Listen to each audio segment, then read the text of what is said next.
Hello, SNA assassinators. This is Super Ninja Austin back here with another video. Hours later from the wrestling news video. Now I'm talking about the news story on tonight's video on the Monday night Raw review. Monday Night Raw review video on February 24, 2025. And what an eventful show it was of a go home show, like which it has us pumped like for what to expect on what's going to be happening, what's going to be the outcome, which wrestlers going to be making which decisions.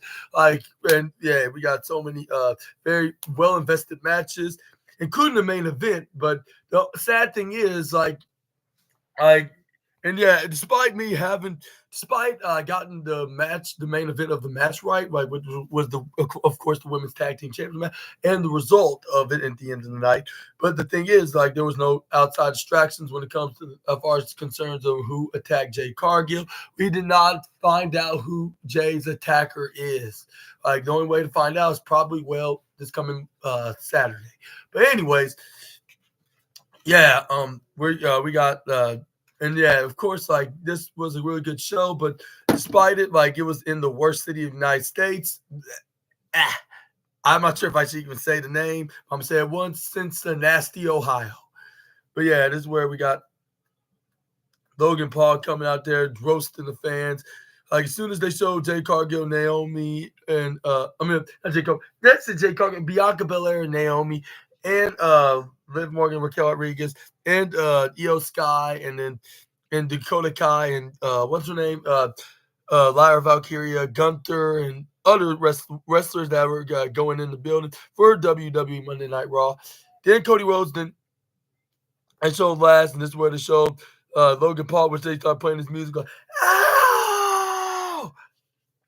And speaking of Cody Rhodes, I want to also point out that we also got a teaser of a WWE Championship Showdown. Like, but I think this will probably happen if he does accept The Rock's offer.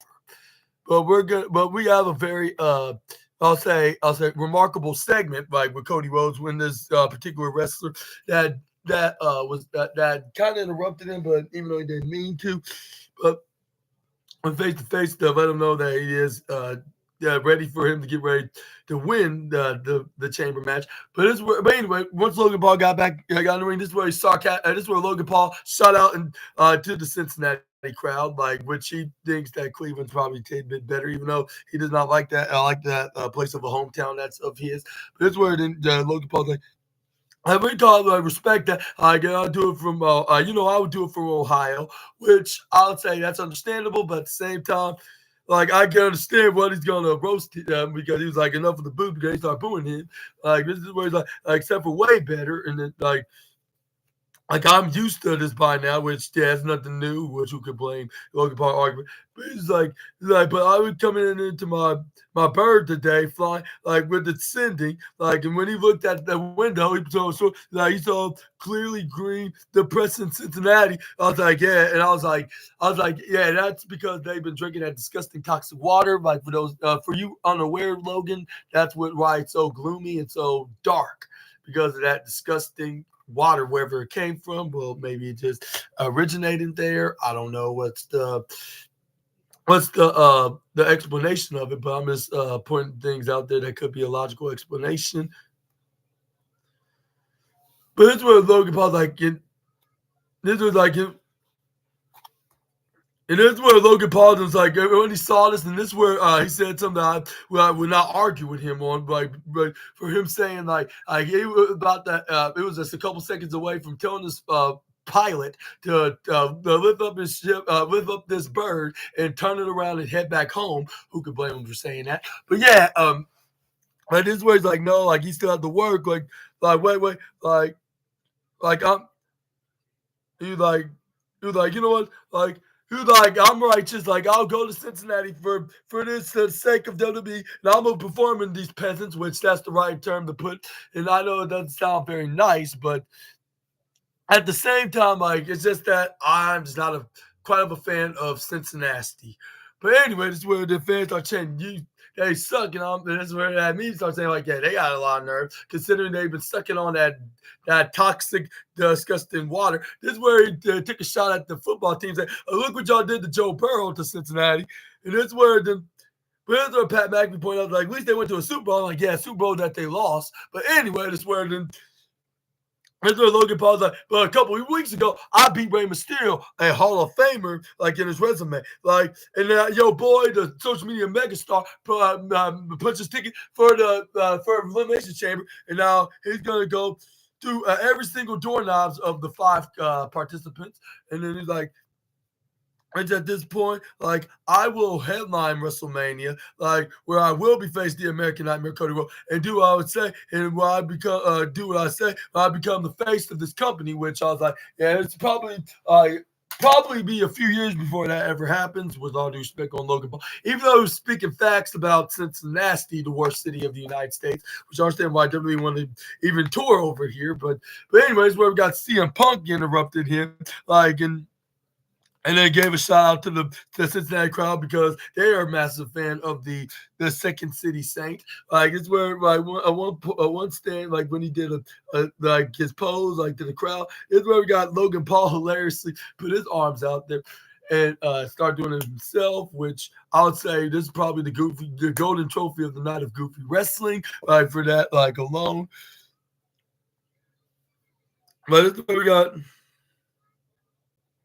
But it's where CM Punk on the microphone, give a quick shout out to the crowd. It's where the fans are chanting CM Punk, CM Punk. This is where Logan Paul tried to go on the microphone, like, and say like I don't understand like what y'all problem is with me, but when you cheer guys like him, the guy's gonna lose to me. Like, y'all gonna, but you.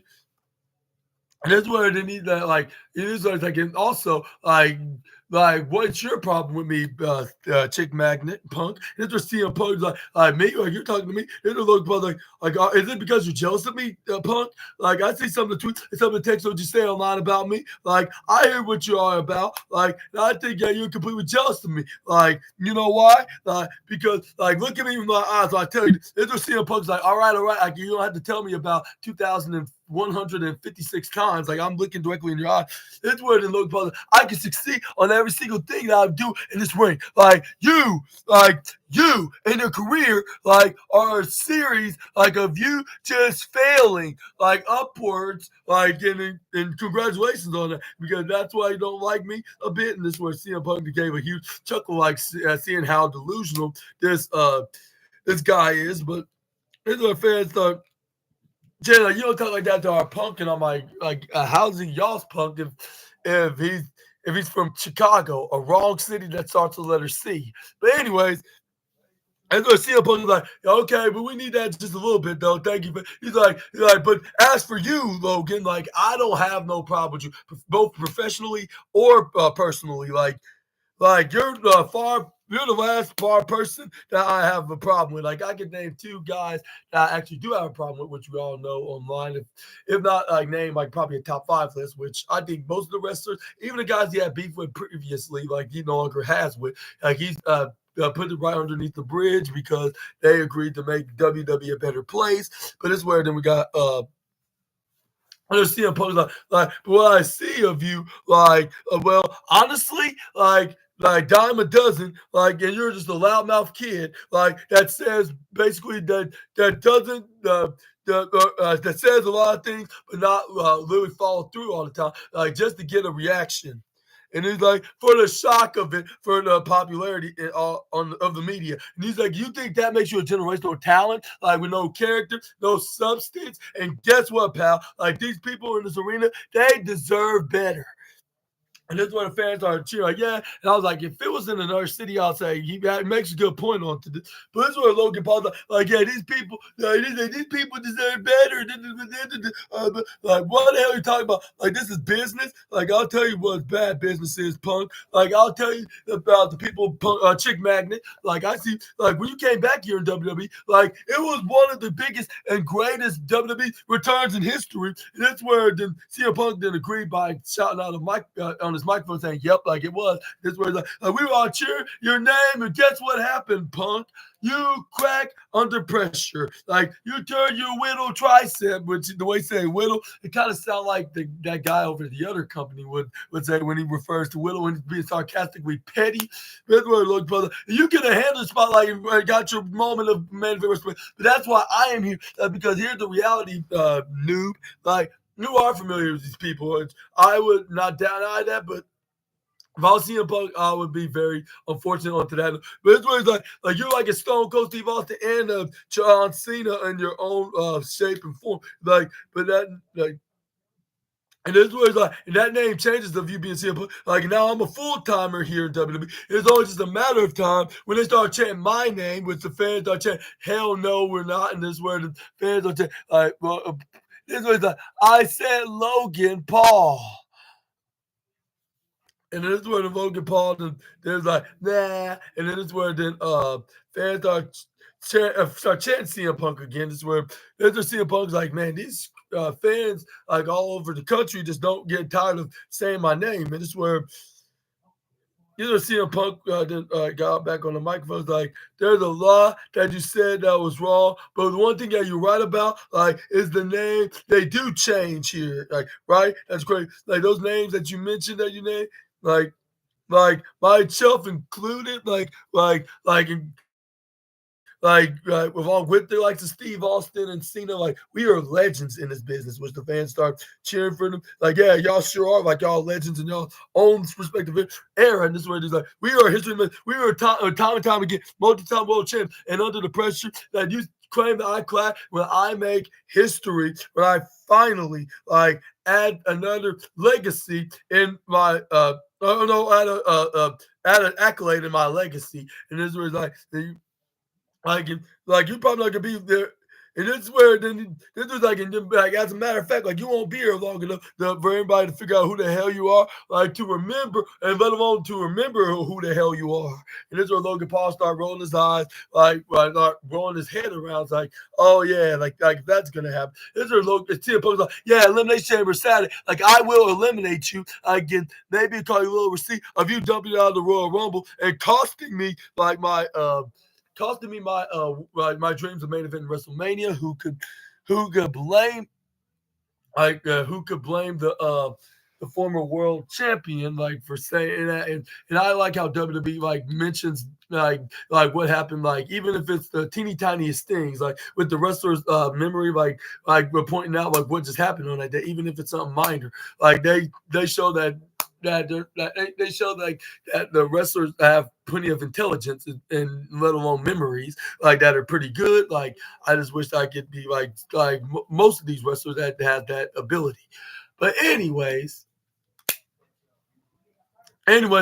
yeah, like, oh yeah, hello, like yeah, I see you there. Like I apologize, I was getting hurried to get to the room and do my podcast. But yeah,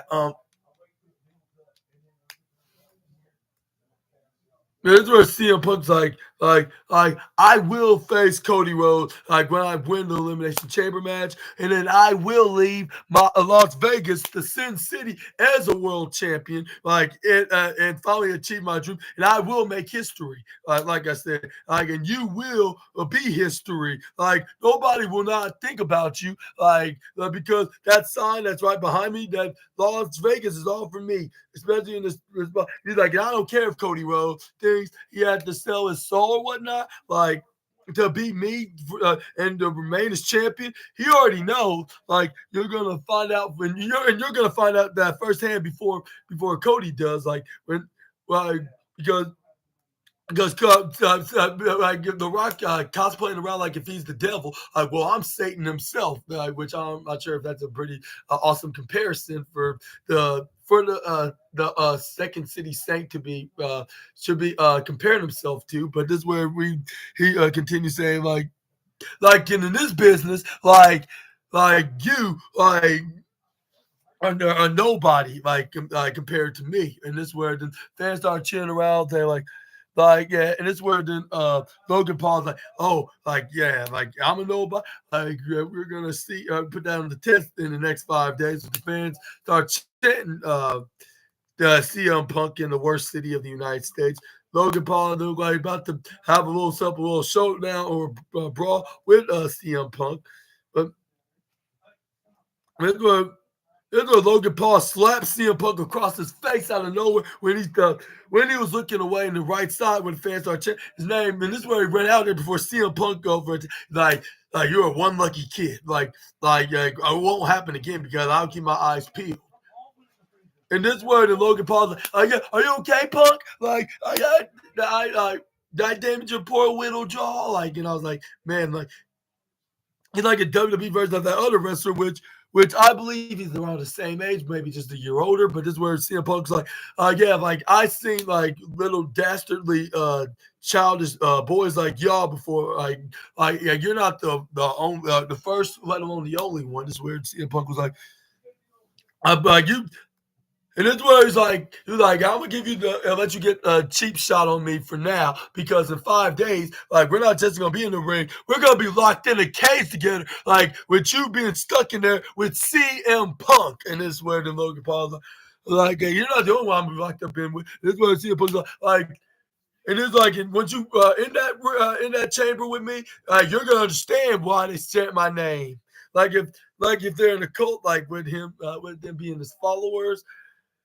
But that's a different. But yeah, that's gonna be a different story for a different day. But what are your thoughts on Logan Paul's shocking slap, which that was completely bold of the former United States champion to do so. But moving on, shifting gears to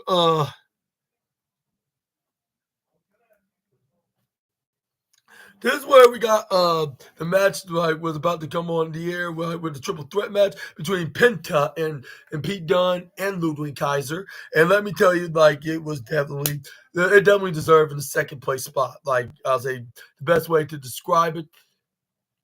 But I'll say it's not the only match that, yeah, of course, because why it was getting the second place, y'all might ask, assassinators. But let's just talk about like the main event does get a golden trophy of the night. But I'm still debating like what should get the other numbers of the night, like of matches. But we're gonna get things started with them showing like why exactly, yeah, Ludwig Kaiser is the breakout star. I guess this was put into the test. And I can see why they say that. Like he's the next big star. Like even the Undertaker even said so too.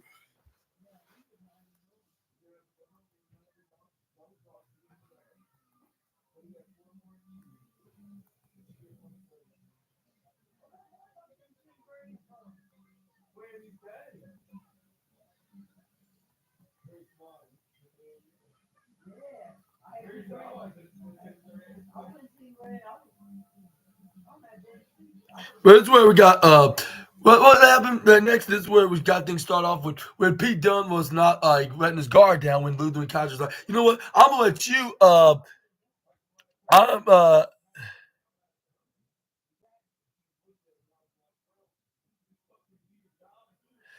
well, really? Yeah, glad to hear that. Tell him I said congratulations, wink, wink, nudge, nudge. But anyways, assassinators. This is where we got what's his name? But Ludwig Kaiser was like he's about to just let Pete Dunne fight Penta and get a first shot. And Pete Dunne's like, okay, like, but don't think I'm gonna be shocked if I see anything out of nowhere. This is where Ludwig Kaiser, like, oh, don't worry about that. This is where like once Pete Dunne has back turn, this is where next thing you know, Ludwig Kaiser tried to go for an attack. Pete Dunne caught him right red-handed when I'm turning around hitting him. Step up into Giri out of nowhere, but this is where things then got started with Penta and Pete Dunne after that. When Pete Dunne throws Penta right into the left side when he got him in a headlock. When they were grappling, this is where he tried to go for a clothesline once he went right to the left side, but he ducked. He went from the right side, hit the sliding Hurricane Rana. Kaiser tried to come in and still win. And let me tell you, like, let's say he does it again, like, which was a guarantee. But I'm going to get into that. But this is where we got Ludwig Kaiser that throws Penta right to the bottom left side. He goes for a leaping dodge. This is where Kaiser tried to attack, but he ends up getting backstabbered by the former other company's tag team champions, which I'm not sure if I should be referring them to that. But yeah, this is where we got the luchador tried to go for a dive, but it's where Kaiser was like, "Oh no, like not any day." This is where the bruiserweight came out of nowhere, hits a knee strike on the German. This is where we got Edwards hitting some left, right, left, and then some. But this is where Penta hits the cannonball right onto Pete Dunne. This is where we got what's his name? Penta then grab onto the bruiserweight, but he ends up getting attacked from behind by Kaiser. This is where then he throws him right into the bottom corners bottom corner barricade of Barry. And this where then we got Ludwig Kaiser go for a middle drop kick onto the right left arm of Pete Dunne, which I think that's the bad arm. But it's where then Kaiser throws Penta right back in the ring. It's where then he dips him right to the left side, to the right side. This where then he bowed his head like seconds before, way before he can even, it was coming this way, which was a massive mistake from Ludwig. This where he gets kicked right ahead. He gets sent right to the left side. This is where we got the very popular luchador next to Rey Mysterio goes for a crossbody right onto Pete Dunne and Ludwig Kaiser. This is where then Penta's like, whoa, like yeah, like they don't say Zero Miedo for no reason. And this is where then we got the powerful, well, at least in the America side, we got the powerful force in all of pro wrestling because my fellow international YouTube homies say that they don't have no commercial breaks where they're located at. But let's just say in America, they still have it here. Like they still have the commercial breaks here, and like every like now and then, like on the show during the show, like if it's still on USA. But anyways,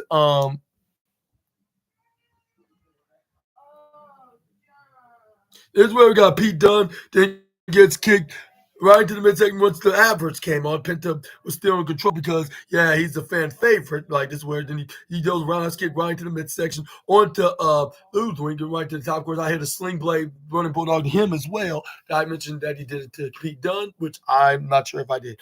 But this is where we got Penta then going for the springboard lift up right into the bottom right side. Hits a middle drop kick right in the midsection. Then we got Pete Dunne. He try to go to Pete Dunne. Pete Dunne boots him right into the face. This is where we got Pete Dunne try to go over the middle road, but he gets instantly by Penta. Ludwig Kaiser try to take advantage of the moment by just going right at him, try to throw him right back in the ring. But it's where Ludwig Kaiser did not know that what's his name Penta then going for a flying head scissors right onto to Pete Dunne, send him right to the right hand man of the ring, General. Speaking of the ring general, he does he makes an appearance on.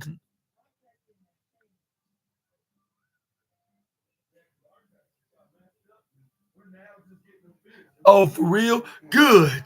I'm glad to hear that. Yeah, that's the best place to go. I normally go there with my nephew and the rest of the family. Like every once in a while on weekends. Like yeah, that's a very fun place to go. But anyway, assassinators. This is where we got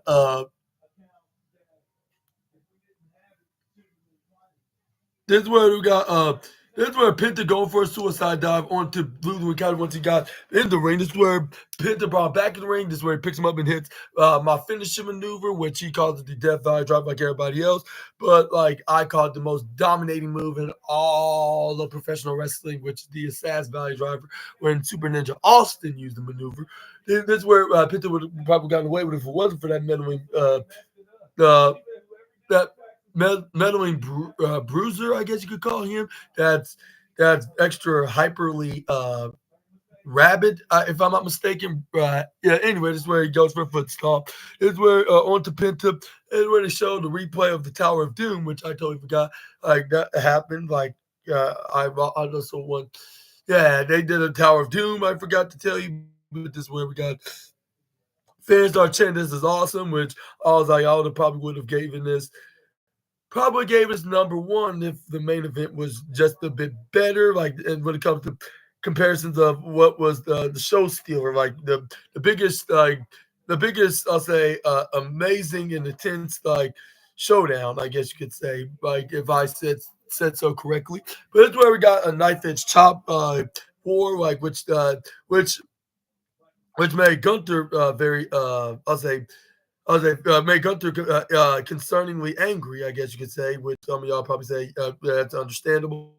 But it's where once Penta got Pete Dunne down from the chop board, which I believe he got a bonus of of a third place spot, and then yeah, Pete Dunne's probably a 13, like because he told him like he should not mess with him, but Pete Dunne just don't care. That's just him in general. But this is where we got Penta looked like he's about to defeat Pete Dunne, but Ludwig kind of grabbed him by around the string part of his what's it called his mask. This is where he elbows him right in the face, knock him out back in out of the ring. Pete Dunne used this as a moment to take advantage of by hitting the bitter end onto Penta.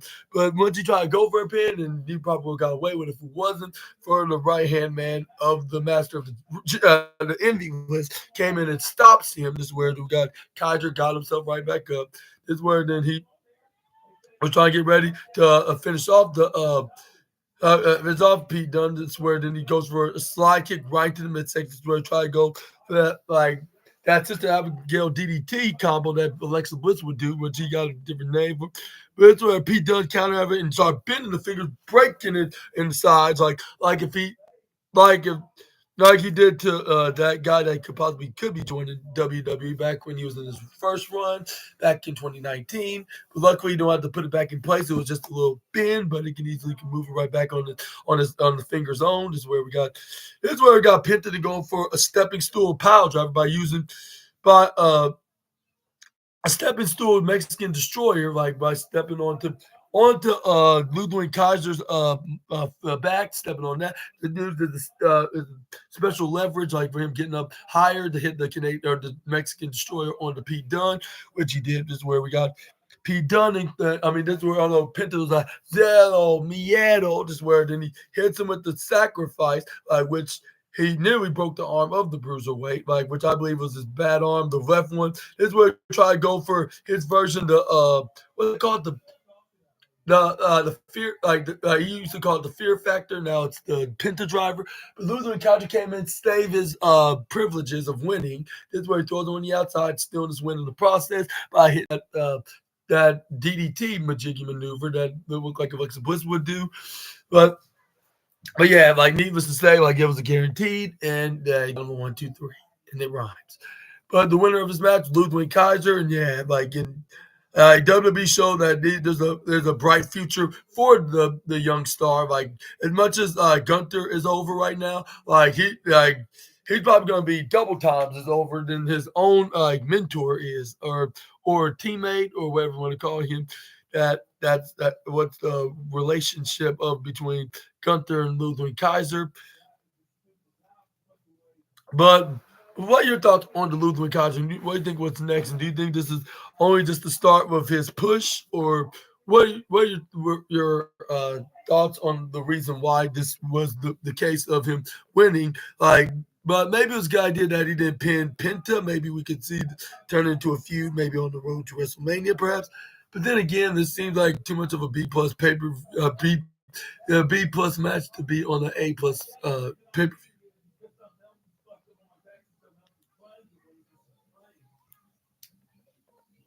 But moving on, we're gonna talk about after the show John Cena that competing in the Elimination Chamber with him competing in over half a dozens of these, over the I'll say the the couple of decades that he's been competing as a world champion or a contender. It's where then John Cena's he's gonna be kicking some ass and walking in at WrestleMania with the championship. Oh, they're doing fine. They're doing. Thank you so much. I appreciate the concerns. Yeah, thank you so much. But anyways, this is where we got back. But after the vignette with John Cena, this is where they showed that's where we saw Rhea Ripley was being interviewed on the top of the audience on this little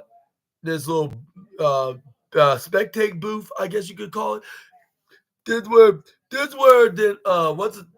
This is where then Jackie Redmond tried asking questions that they technically do not know yet. I mean, they technically they technically don't know who specifically is going to be the winner of Elimination Chamber. So that's why she was asking who's her thoughts on. It's where there's so many tough women that's in the chamber. This could be anybody's game. He's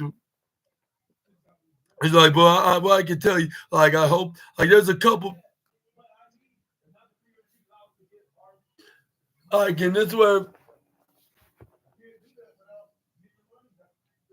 then he's like, look, like if I have a ion elimination chamber, like I can name like my four focus is like like but I don't have no time to worry about that right now because I got bigger fish to fry. I guess you could say because I have what's his name this is where Rhea Ripley's like, I have I got a match next week against Io Sky, which I thought it was gonna be this coming Saturday, but no, they want to do it on the post show Raw. Maybe it's for the best idea, but then again, what other matches are gonna be on the card besides the women's and the men's elimination chamber matches? That's a good question. I was like, oh yeah, that's right. We got a tag team match with Tiffany Stratton and Nia Jax. We got a tag match between Tiffany Stratton and Trish Stratus against Nia Jax and Candice LeRae, and an unsanctioned match between Sami Zayn and Kevin Owens, which we got some more development onto the feud itself. But I'm gonna get into that in just a moment. But right, at least they should have one more match on the card, and that could have been perfect right here to put that match on the pay per view. I mean, it's more easier, and the pay per views won't be too long, but at the same time, that's the whole point of watching the pay per views. Like when it's appropriately, it's supposed to be a bit long, but only with us getting emotionally invested as wrestling fans. But anyways, where we got Rhea Ripley saying like, yeah, because the reason why I need to focus on beating, fighting Neo and retaining my championship because she makes a good point. Because the last time we met, plenty of times in singles action, I never beaten her. She always beaten me. That's what she was like, especially in their time in NXT. These are like, if I walk out there, still the women's world champion, the one thing that I need to do, I've never done, and that is beating EO. But the thing is, it's like it's been exactly 5 years. Io and I since fought each other like one on one, and then those last 5 years, I became the world's most dominant and unbeatable woman here in WWE, like completely. That's when Jack Redmond and switched was like, yeah, like you have been, like, which you cannot deny it. But this is where Rhea said, like in those 5 years, like she beat absolutely everyone that stepped right in front of her, like from the likes of Becky Lynch, like Charlotte Flair, and then Liv Morgan, you name all those women. Like I defeating them, like when this reign is this the eradicator. He was like, and then as far as next week is concerned, you might as well just add EO onto that list. But this is where EO Scott did not like that, and she just zoomed right in front of Rhea Ripley, which I don't know where she even came from, like from the Lord Menacing Returns, whatever that means. But that's where we got. But yeah, she just came out from the Phantom Zone saying like Rhea, like this is where she started speaking. I was saying in the native language of Japanese, but it's where she was like, "But next week I will beat you like again, like I did like those plenty of those times when we were in NXT, and I will go to WrestleMania as your women's world champion, and no matter if I have to face Bailey again or Bianca Belair or anybody that's in the women's elimination chamber match, I will do that as well." But it's where they're arguing even after she starts saying she's gonna be walking out next week as women's world champion, and walking in and walking out at Mania is still the women's world champion. But I want to ask you this question, assassinators: who do you think is gonna walk out of next week's show when they're gonna be in what city they were in? Like they're gonna be in? I totally forgot. But let me know down in the comment section right down below. Either way, when that may be. But we got WWLFG. Then they showed the next episode, which is gonna feature what's the name? Gonna be a special guest of training the guys and gals. Road Dog Brian James. Say real name, but he's known as Jesse James in WWE. There's there's where then we got one of the learning students, like which was I believe his name was Elijah Holyfield, said like yeah he's a like yeah, Road Dog is a legend, and he's a what he said, what other high praising complimenting word? He's the man. He's the man. I basically said this was like He was like, and this is where he said also said that he hope he talks as good as he does because he's a good talker and like I'm not sure like some of y'all probably say like when it comes to his creative bookings like I'm not sure what to say about that with him being a writer like given the fact like from his time on SmackDown 2017 and his return this year in 2025.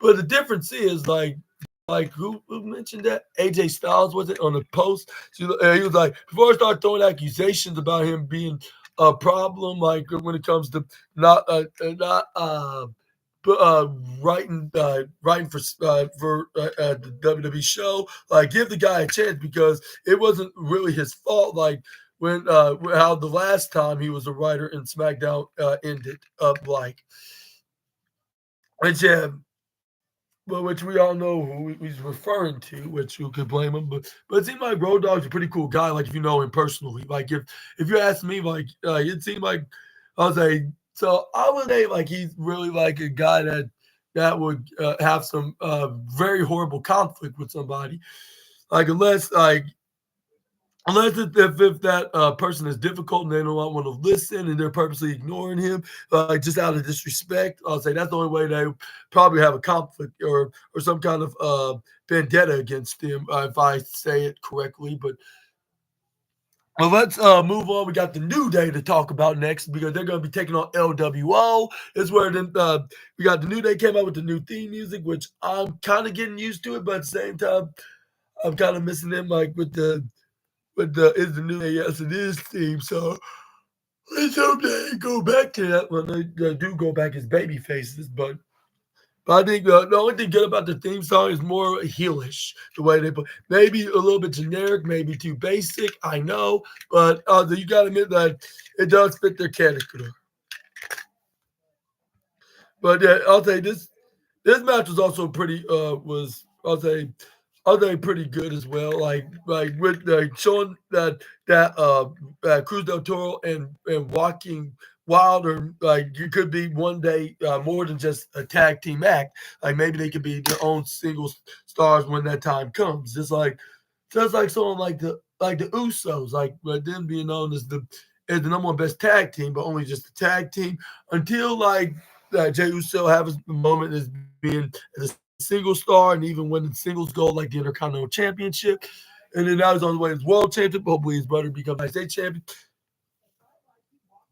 That's where then that's where it's saying that Chicago. I mean, not say Chicago. I mean, Las Vegas should be thanking them for the benevolent.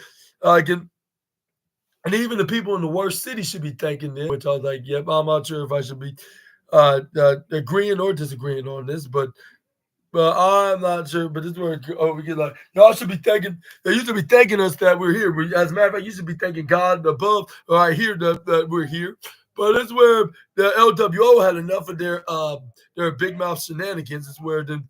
This is where then even Michael Combs even said that's where we got Cruz del Toro walking wild, chased them out of the ring. This is where then all right, well, let's start off with us. It's where it was starting things off with Joaquin Wild and Kofi Kingston, no Xavier Woods, with Joaquin Wild doing a pretty impressive triangle choke right onto the ropes with it happened onto the back of his back right from behind his twisting his legs onto the neck and head of Xavier Woods with Joaquin Wild showing that why he's a future star in the makings in professional wrestling. But Cruz del Toro, I'll say the same. But also, man, without a beard, like he just don't look like himself, like the same. Like he looks like and I hope I don't sound very offensive. Hopefully, this is gonna be funny. But he kind of looks more like a Latino version of Chris Van Vliet, like that YouTuber that does the Inside podcast and interview plenty of the wrestlers and and even a couple of celebrities as well, like that Canadian YouTuber. Yeah, it kind of reminded me of him, like if he was like a Latino culture. But that's where we got Joaquin Wild eventually like go for Xavier Woods, go for a springboard missile drop kick like this WWE 2K. That's where he gives a tag right to his partner Cruz del Toro. This is where they picked up Xavier Woods. This is where they double eyes him from the right side to the left side. This is where they hit a double back elbow right to the face. This is where we got That's where we got what's his name? Cruz Del Toro grab onto Rocky Wild, springboard dips right into the leg, and hit a moonsault right onto the midsection. This is where we got Cruz Del Toro try to go for a cover to get an easy victory, but unfortunately not so easy because he kicked out. He was kicked out immediately at 2.2. But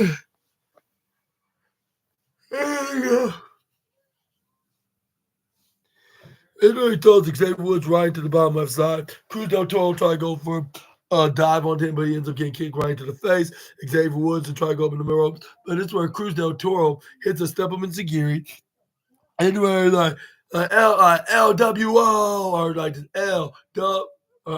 LWO or something like that. This is where he hits the Hurricane Rana off the top rope because it is an avalanche.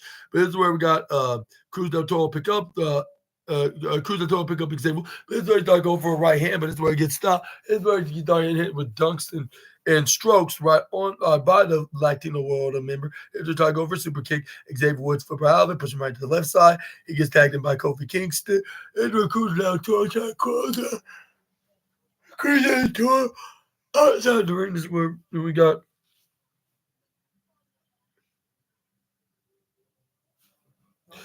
But this is where we got the New Day did the arrogant taunt. They start stomping onto LWO. This is where we got him just completely just hitting stomps after stomps after stomp. Like if they haven't split with Big E, what if their heels are faces? Because I remember they used to do this all the time, like when they first started being the New Day for the first couple of years.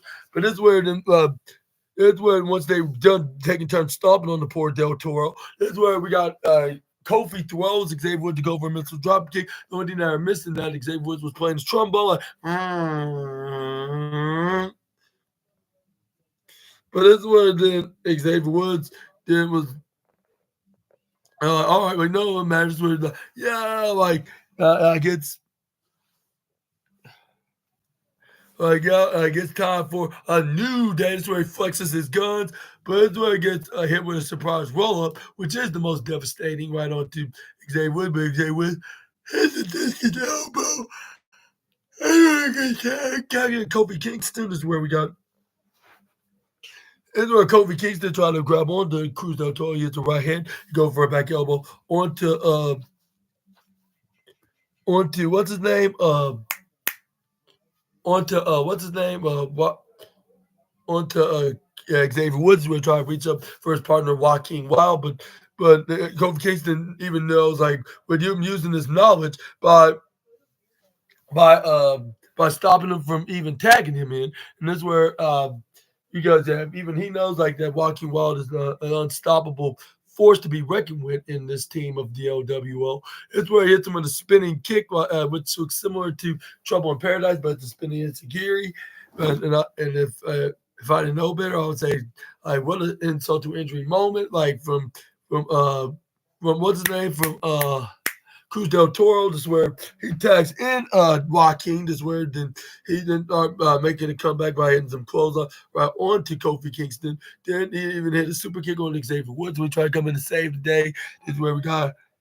This is where we got Joaquin Wild hitting the right hand to the face on the Kofi, but it's where Xavier Woods try to grab on him, but he ends up getting jaw breaked by the LWO member. This is where he tried to close up out of it. Xavier Woods flipping right out to the left side. This is where he hits him in the midsection. Right in the mid. This is where Joaquin Wild to go for a rolling flip into a face flip onto Kofi, then turn into a surfboard DDT. Went he flip right back up right onto Xavier Woods. This is where Joaquin Wild started beating himself right into the chest because of what he just did. This is where he tags in Cruz Del Toro. This is where they go for a double suicida. This is where they landed right onto to the New Day. This is where then they're like, yeah, like LWO. This is where they're like they're about to get over here. It looked like they're about to win, but this is where we've got Cruz Del Toro tagged in Joaquin Wild, put up right in the shoulder. Kill maneuver. This is where we got. But then Xavier Woods knocks off Joaquin Wild off the top because if you get rid of him, then it's gonna be a guaranteed shot, and you're gonna win this match. You're gonna win this match. This is where we got what's his name? Kofi Kingston had a sidewalk backbreaker onto to Cruz del Toro while Xavier Woods go for a foot stomp. 1, 2, 3. Winner of his match, the New Day. And I gotta admit, this definitely deserves the. I would say, for its intrigued with the New Day turning heel, why not give it the third place bronze trophy of the night next to Braun Breaker taking on Dirty Dom? And yes, you heard me correctly. Like the the dog and the Steiner family are gonna be taking on the the dirtiest mustache wearing Mysterio, I guess you could say. But it's where but once the well, anyways, back to this tag team match. Like once the since the New Day won, this is where they started going for a post match beatdown, but they end up getting beaten down. Like once the numbers the the numbers got odder rather than evener, which I would say like that's very unfortunate. But this time it was a fellow babyface Dragon Lee that come in and clothesline Kofi out, hit him with a couple of punches. Then he hits a missile drop kick right onto to Xavier Woods right to the bottom left side, right into the bottom turnbuckle. This is where we got Dragon Lee trying to go for a power bomb onto Xavier Woods, but Kofi Kingston go for a perfect distraction, which helped Xavier Woods attack him from behind. This is where they start stomping on him, and the 2-on-1 is the advantage. Then hit him with a double power bomb. And like, what are your thoughts onto this duo?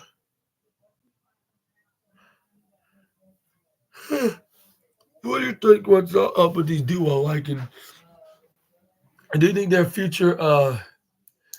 They're gonna win tag team gold in their future, even though they don't really need a championship to achieve accomplishments. Or do you should I say could Xavier Woods could win his first singles championship? We're just gonna have to wait and see in the comment section right down below. We got Finn Balor and Dirty Dominic and Carlito was in was in the backstage with Carlito playing darts. That's where Finn Balor's all right, Dirty Dom, like what your girlfriend did last week was the most embarrassing thing, or was the most embarrassing day, of the Judgment Day. He's like, and you know who's falling? It's all because of you, Dirty Dominic. That's where Carlito's like, no, oh, well, what's going on, guys? This is where Finn Balor's like, no, like, Dirty Dom needs to hear this. Where he's like, last week, like, I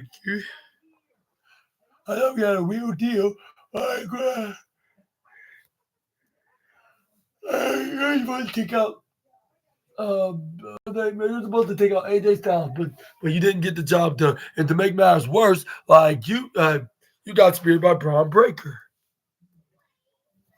There's a dynamic series yeah, but I can say much about you because I gave you an opportunity for the qualifier match, but guess what you did? You just decided to just quit like when you when it comes to face Seth Rollins because you're afraid of him because of your PTSD issue.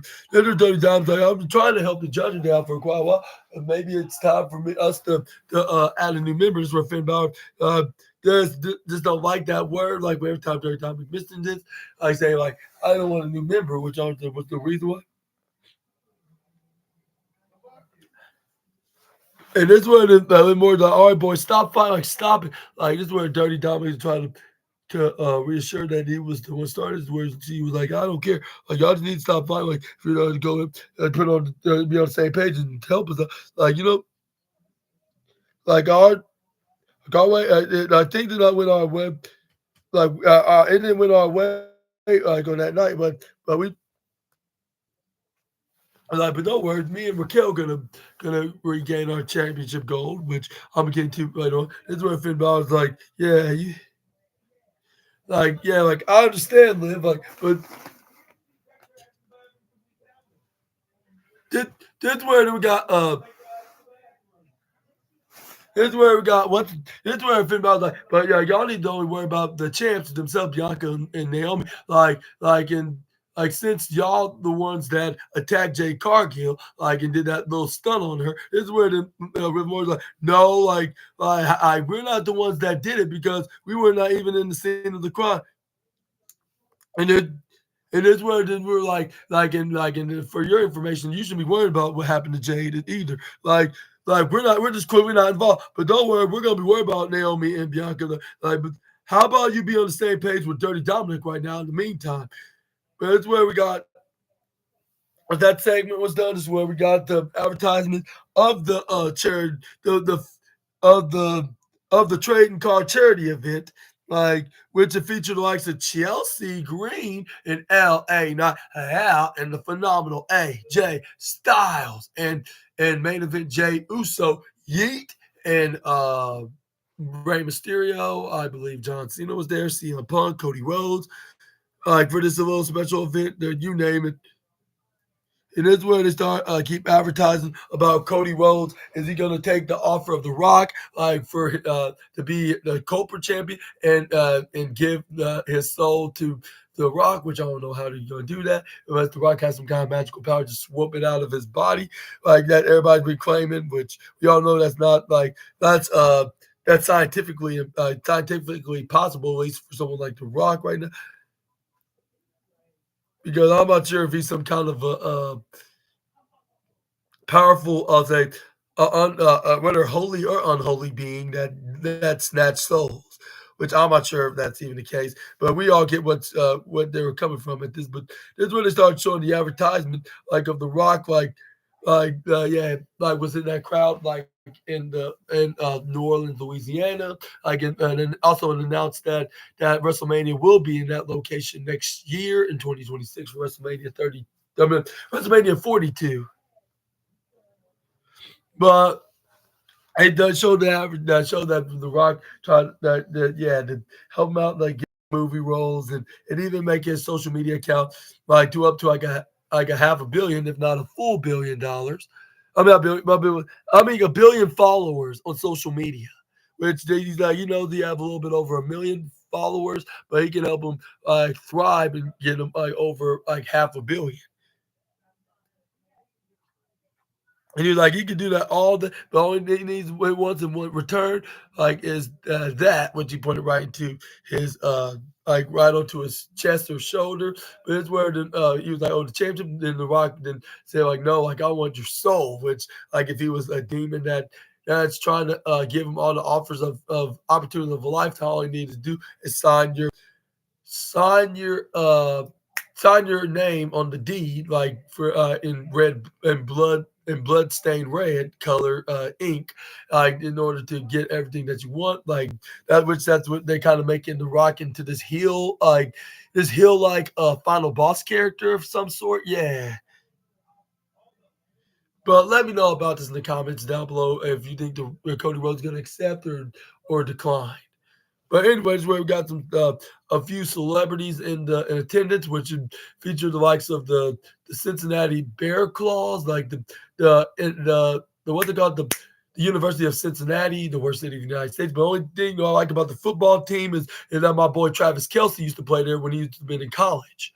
Like that's the only reason why I like about the Cincinnati NCAA football team is he used to have been on there, but also we got the former TNA wrestler and NFL star Adam Pac-Man Jones as well, the one who used to team with R-Truth when R-Truth was known by his real name Ron Killings, if I'm mistaken, in TNA.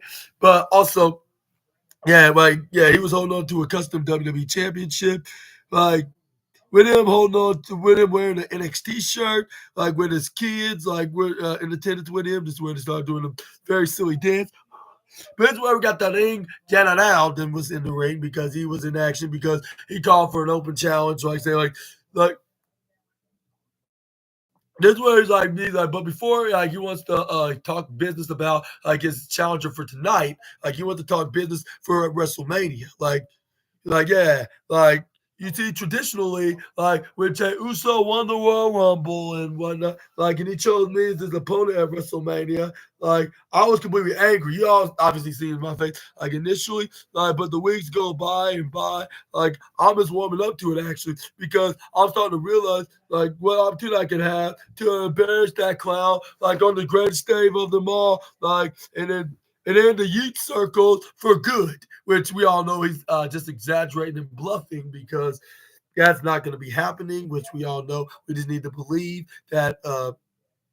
We just need to believe that main event Jey Uso has what it takes to become the world champion, and believe that he can beat Gunther, someone that already beaten him at Saturday night's main event about a month ago. Yeah, but it don't even matter now. Like what happened in the past. Like it's all about what's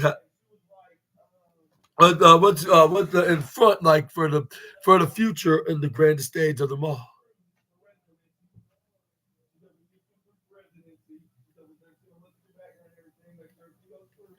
But it's where Gunther then continue on the mic saying, like, so today, like he took the WrestleMania Spears, like he walked to Adam Pearce's office, and then he offered him the World Heavyweight Championship, like in the action tonight. Like, and obviously, like he couldn't say no to that. Like, and like everybody, like let me introduce like my hand-picked challenge, my hand-picked opponent for the night.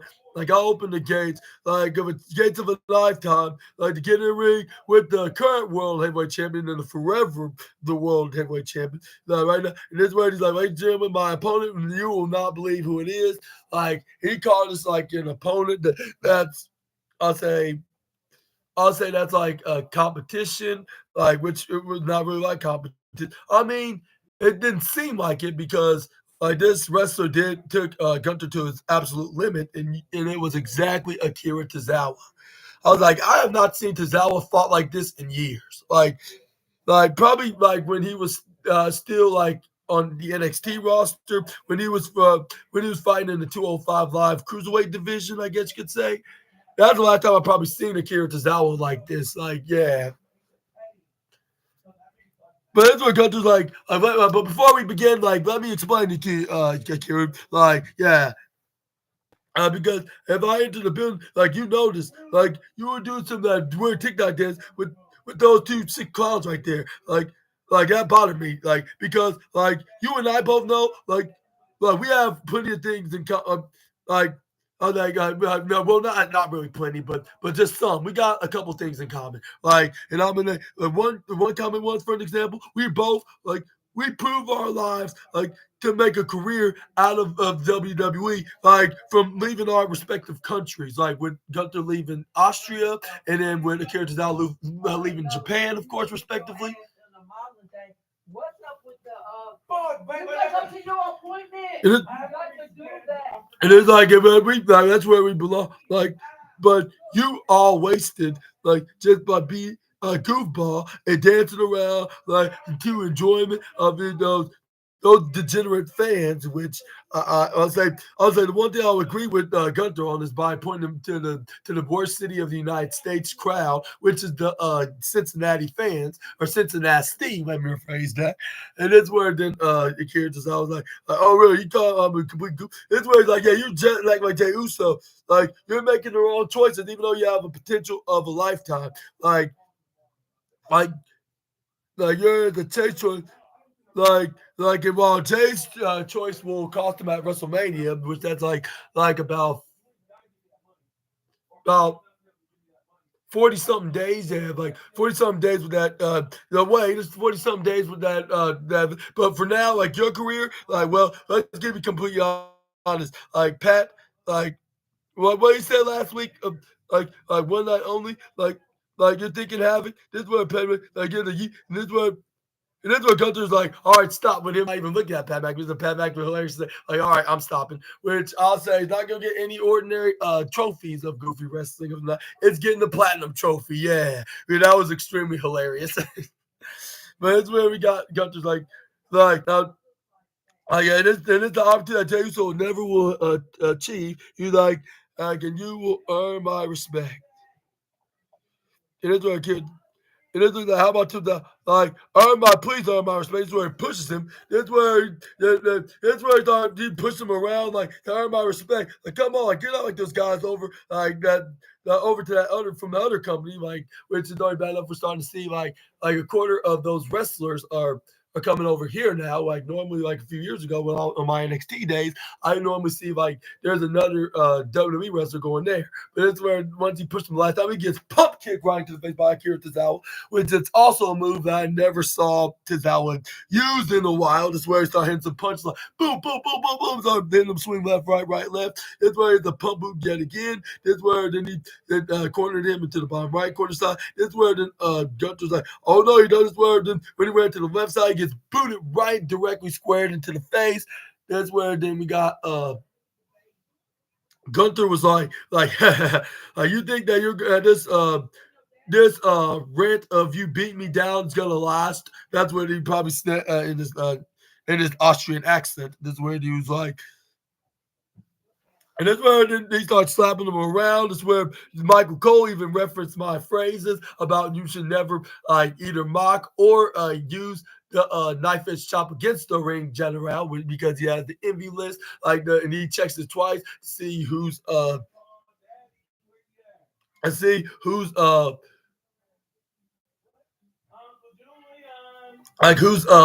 who's envying him or who's on iced or whatever that rhymes.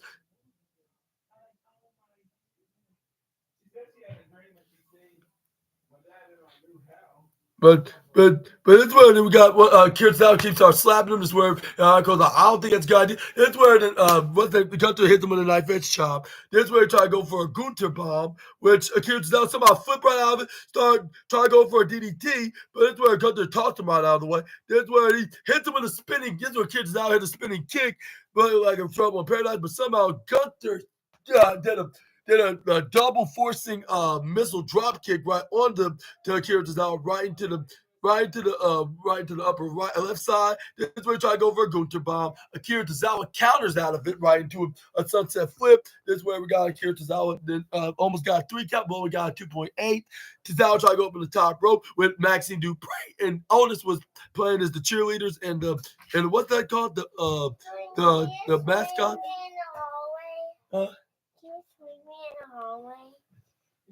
Okay, just for a couple of times because I still have a podcast.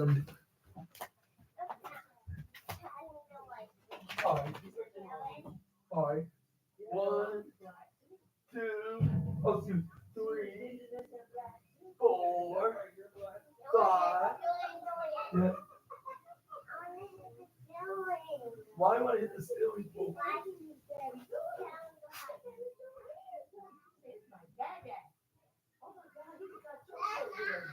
Oh, please, be careful.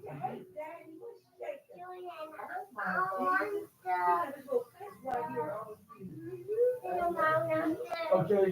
One more time. Who you are. He knows. I know who you are. He said, you my daddy. Ooh, he's got you by the shirt. I know. Ooh. All right. All right.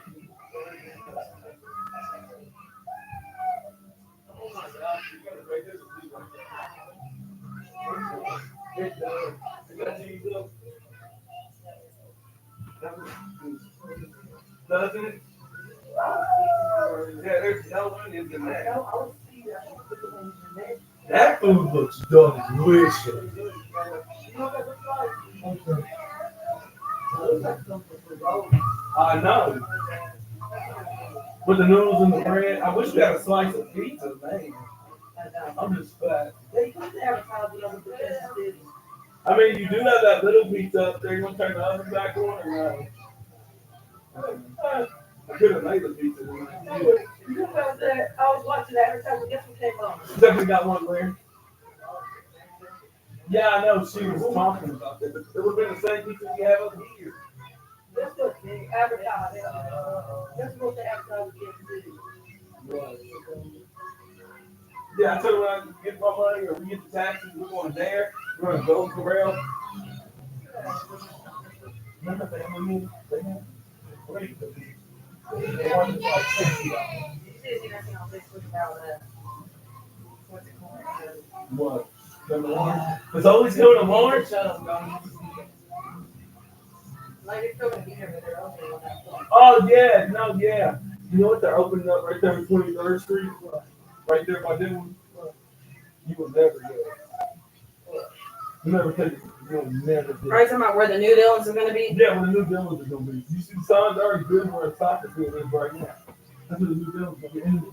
And the Trudy's is right there. But guess what else is going to be right there? All the time. Oh, they bringing it back? Yeah, right there on 23rd. Yeah. They got rid of it. And then Brahms is going to be here next year.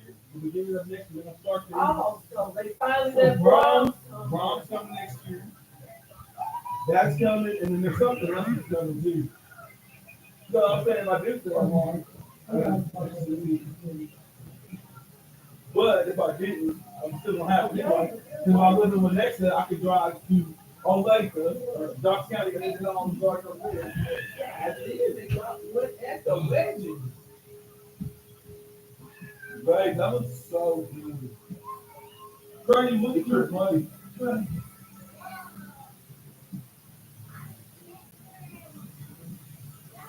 We should have had this going at 8 o'clock, baby.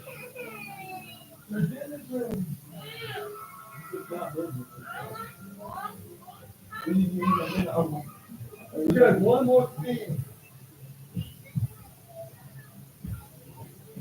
Are you okay? Oh. Ain't no food. Daddy's trying to start making money like I did. So if I start making money this year, I'll probably make almost 30,000, 32,000. Then next year I'll be able to claim all my taxes again. But you know what? They always let you pay, even if you give it a month, the whole year. No, that's what she said. They already let us do it for 2024. That's what we're getting for 39,000. Because we was able to claim him and him. So I said, all right, we won't be homeless. We won't. And I'm glad I didn't. I'm glad we just started doing our taxes now. And now we got 3 years in a row playing, and all that money's coming back. That's what I'm saying. The IRS can't take none of my money. It's all going to my kids. We just need to see proof we got a son in 2021. I got his birth certificate. Yeah, right there. He was born in 2020. Yeah. August of 2020. So they don't have to pay you for that August of 2020, that whole year. Yeah, that's what I'm saying. They full of shit. They fuck you. IRS love it. But the other shit that they see though. No, I'm talking about that. They're gonna have to get fixed because that shit should have never been like that. So either I'm gonna have to have a tax special do it, or I'm gonna do it and that's still gonna cost more money. Just not claim the wrong thing. You should have the fucking thing correctly. You have to like claim the changes.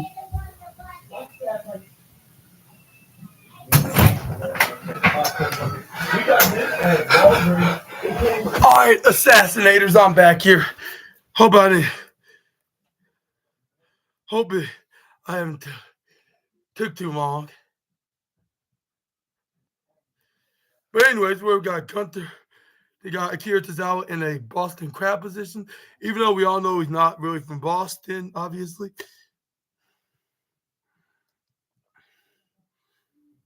This is where then we got Akira Tozawa got into the ropes right on time with some reason Otis started kissing him right in the head. But this is where Gunther managed to put him to sleep. Like at the end of the match, it was Akira Tozawa had nowhere else to go. He just fainted right into the ground like this, fell down. This is where then Gunther got the win with the referee stopping the match because Akira Tozawa was not very clear to compete or continue. But this is where we got Maxine Dupre and Otis then came in and then tried to help him out with some concerning use. But this is where Gunther started going for a sleeper onto him.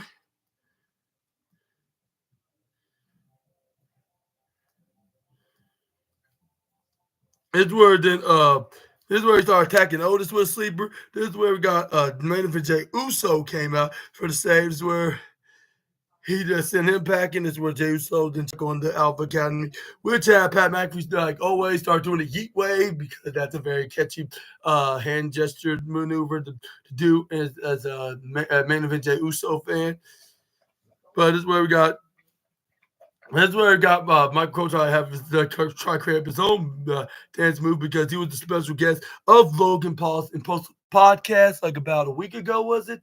That's where then we got Michael Cole Like talk about what's how it's like to be a commentator and tell about the stories of him being a commentator for a while, like for almost 30 years. This is where the news it's like Pat McAfee like he's not putting on the show. Like he's not pretending to be anybody else. He's actually being 100% version of himself as Pat McAfee. And then it's where he's like he hit off in the beginning where it's like two guys in the bar watching wrestling.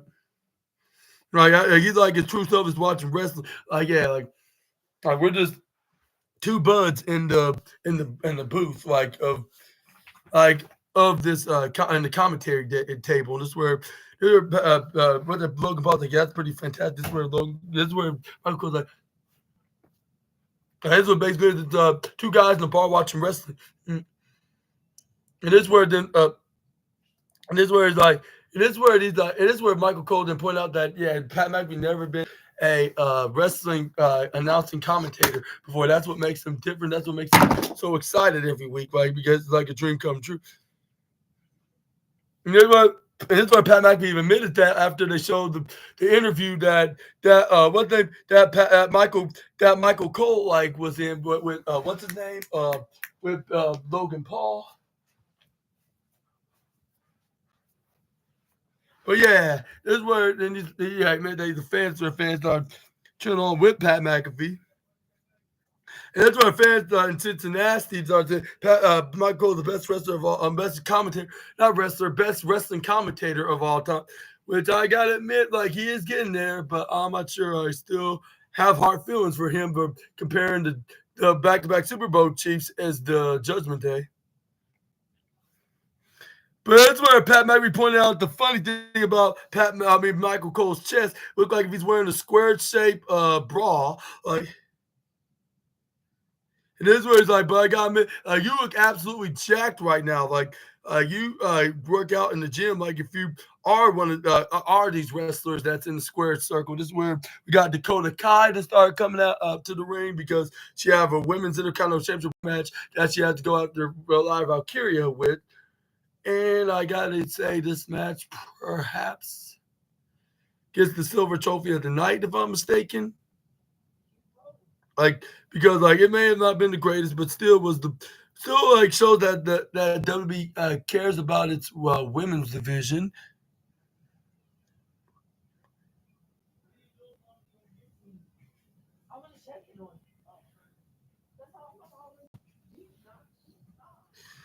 But yeah, this is where we got the match start with the women just going at it like because they're two honest women because they're the baby faces, just trying to win trying to just walk out of Cincinnati as the women's Intercontinental Championship. This is where and we got a pretty cool spot where I saw Live out here do the woo, dun, dun, dun, woo, like with the fans. But it's where we got Lyra Valkyria then try to go. No, it was Dakota Kai try to go for a headlock on Lyra Valkyria. This is where she slams her right to the left side. This is where we got Lyra goes for what they call a baseball sliding kick, but this is where she gets her legs caught in the perfect angle. This is where Lyra Valkyria kicks her right into the head. This is where she tried to go for either a pile driver or a brain buster. Like we know that those moves were fully banned. Like when the old regime was there, but they allowed their talent to use it on special occasions. But that's where we got Dakota Kai trips over Lyra, like right back first into the apron. Dakota Kai didn't go for a cannonball right onto the Valkyrie. This is where she was getting too excited to the point that she accidentally trips right over to Lyra, man. Back first is where she's like, that's what I'm talking about there. This is where, like, letting her know that she is going to be the future next women's Intercontinental Championship. If that was the case, I hate to be the spoiler here, but tonight was not exactly that night. But anyways, is where we got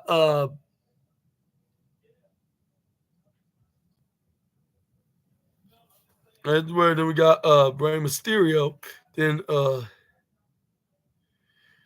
and I was at Rey Mysterio that I must be thinking of something else, but this is where we got Lyra Valkyria. Once we got done with the adverts, this is where we got Lyra Valkyria was back on top in the offensive side because, yeah, as you know, the rules in in the powerful force. Like if it may have one wrestler be leading like in the offense side, but like but usually be like the complete opposite. Like when once the commercial break already came on, like in the powerful force position, like with the and them showing that the opponents are right on back on top or right on top for the first time, depending on what's the scenario case the scenario is. But this is where we got the two women start throwing blows right into each other in the middle of the ring, playing the mini game of wrestling tennis. This is where we got live right here. Then went to the next level, go for a roundhouse kick, knee to the gut onto Dakota, and this is where she tried to go for a back leg kick on the head of Dakota. But Dakota hit a back leg kick by just spinning it right into her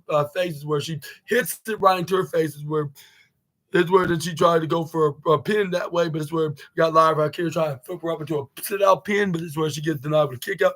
They start going at it, but trying to go for pins right into each other until Dakota Kai then try to put her back right onto the whole body of Lyra. This is where she only got a 2.1 count. This is where we got Lyra right here trying to go for a bit a backslide, but it's where we got Dakota Kai trying to go on her own, but it's where Dakota Kai ends up getting flipped right over. But luckily for her, she did not get what's it called with that full backslide. This is where Dakota Kai then flip right over Lyra, try to go for a pin. This is where we got Jessica can go for a count of 1, 2, but 2.5. That's the only count. When Lyra here picks it right up, hits her with a power bomb that like a generic quarterback will call a 2.5 on the play. Like if it's Madden, but that's where it only gets. That's where it only gets the kick out at 2.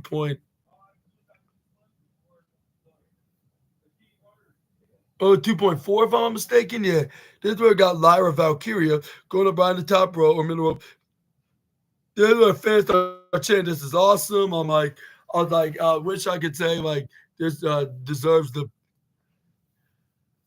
Like I wish I could say this would it's probably this would get the silver or golden trophy, but that belongs to the likes of the triple threat match between Penta and Pete Dunne and Ludwig Kaiser in the opener, but in the main event gets the golden trophy, and you're going to see exactly why. Even though y'all probably know the answer because I kind of gave a little bit of spoiler details. But this is where we got Dakota Kai going for going to the side to the left side to the bottom left side. Here's the boot right into her face, like if we're playing WWE 2K24 or even 2K25 at this case, because even the pre-order edition of the game is going to be coming out in I'll say March 7th. But yeah, this is where Dakota Kai hits up. What's they called? Sunset flip backstabber. Then try to go for a cover. But that's where we got Jessica Carl. We counted 2.7 with Lyra kicking out. This is where Dakota Kai like this is not right. Like why is Lyra still in the game? This is where then she throws Lyra right back in to the middle ropes and to the left side. This is where she try to go for a foot stomp. But this is where Lyra back here hits a forearm strike. Then go up in the top rope. Then gets hit with a step up in Sagiri. Then Dakota tried to go for an avalanche maneuver, likely a suplex, I believe, if I'm not mistaken. But this is where we got Lyra Valkyria start hitting some punches right front. Boom, boom, boom, boom, boom. And then this is where then Lyra Valkyria went right underneath her, trying to pick her up right in the shoulders to try to hit that one-legged Valkyrie. But she ends up doing so. Try to go for a cover. She gets the 1, 2, 3 to retain her Women's Intercontinental Championship. And still your women's champ, well, not the women's champ because that's Tiffany Stratton on SmackDown, which we're talking about Raw tonight, which we got the women's mid card champion won the match. And this is where then we did not stop right there because Lyra Valkyria showed a sign of good sportswomanship, like giving a hug and a handshake of respect of Dakota Kai, which Dakota Kai was a little bit disappointed, but you could blame the captain of Team Kick because she worked her way right back up on the top and tried to win the belt. But unfortunately, she did not. Unfortunately, she never. Yeah, she did not get a. She did not take the W tonight, but this is where she ends up getting attacked by Ivy Nile right up on the stage. She gets thrown right into the barricade, and this is where Ivy Nile went and attacked Lyra Valkyria after she did so to the challenger. This is where she hit the German suplex, and the way she had her black shadow or eyeshadow or eyeliner kind of remind me if she's her own version of Shayna Baszler, especially with her hair tied up into a ponytail.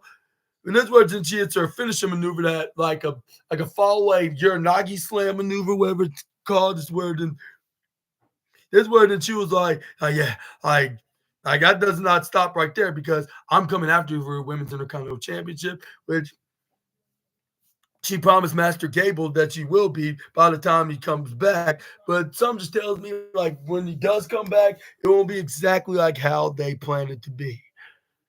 And when and what do you think what's going to be happening uh, into this situation? And do you think that we will be indeed seeing a certain return of a certain particular individual in some capacity? I'm gonna let you guys to let me know about that in the comment section right down below. But that's where WWE advertised their new Evolve show that's going to be on exclusively on Tubi and YouTube, or YouTube internationally, but in the United States it will be on Tubi, which WWE advertised like is as like how to watch it conveniently. In America, it's going to be on the streaming service of Tubi, and then it's going to be on YouTube internationally. Like if let's say if you're in Mexico or in England or Japan or China or maybe even what that Ireland, Scotland, Germany, Africa, like name all the countries like outside of the states that's been united, or even I think even Canada as well. But yeah, anyway, let's shift gears and change the subject. We're gonna be talking about with Sami Zayn with them showing a vignette of the hype up like for their match this Saturday, which they showed last week. But Adam Pearce said he cannot stop Kevin Owens like if he wants to do some horrible things to poor Sammy, like and even putting his neck at risk because Sami Zayn just wavered like himself like to be in this match. Where Sami Zayn saying like, okay, if that's the case, then you cannot stop me when if I decide to do some horrible things to Kevin Owens. Which Adam Pearce like saying like, yeah, it will be that match this Saturday, but it won't be official. It'll be unsanctioned, which they could do anything wherever they want to each other, like without any suffering any consequences or repercussions.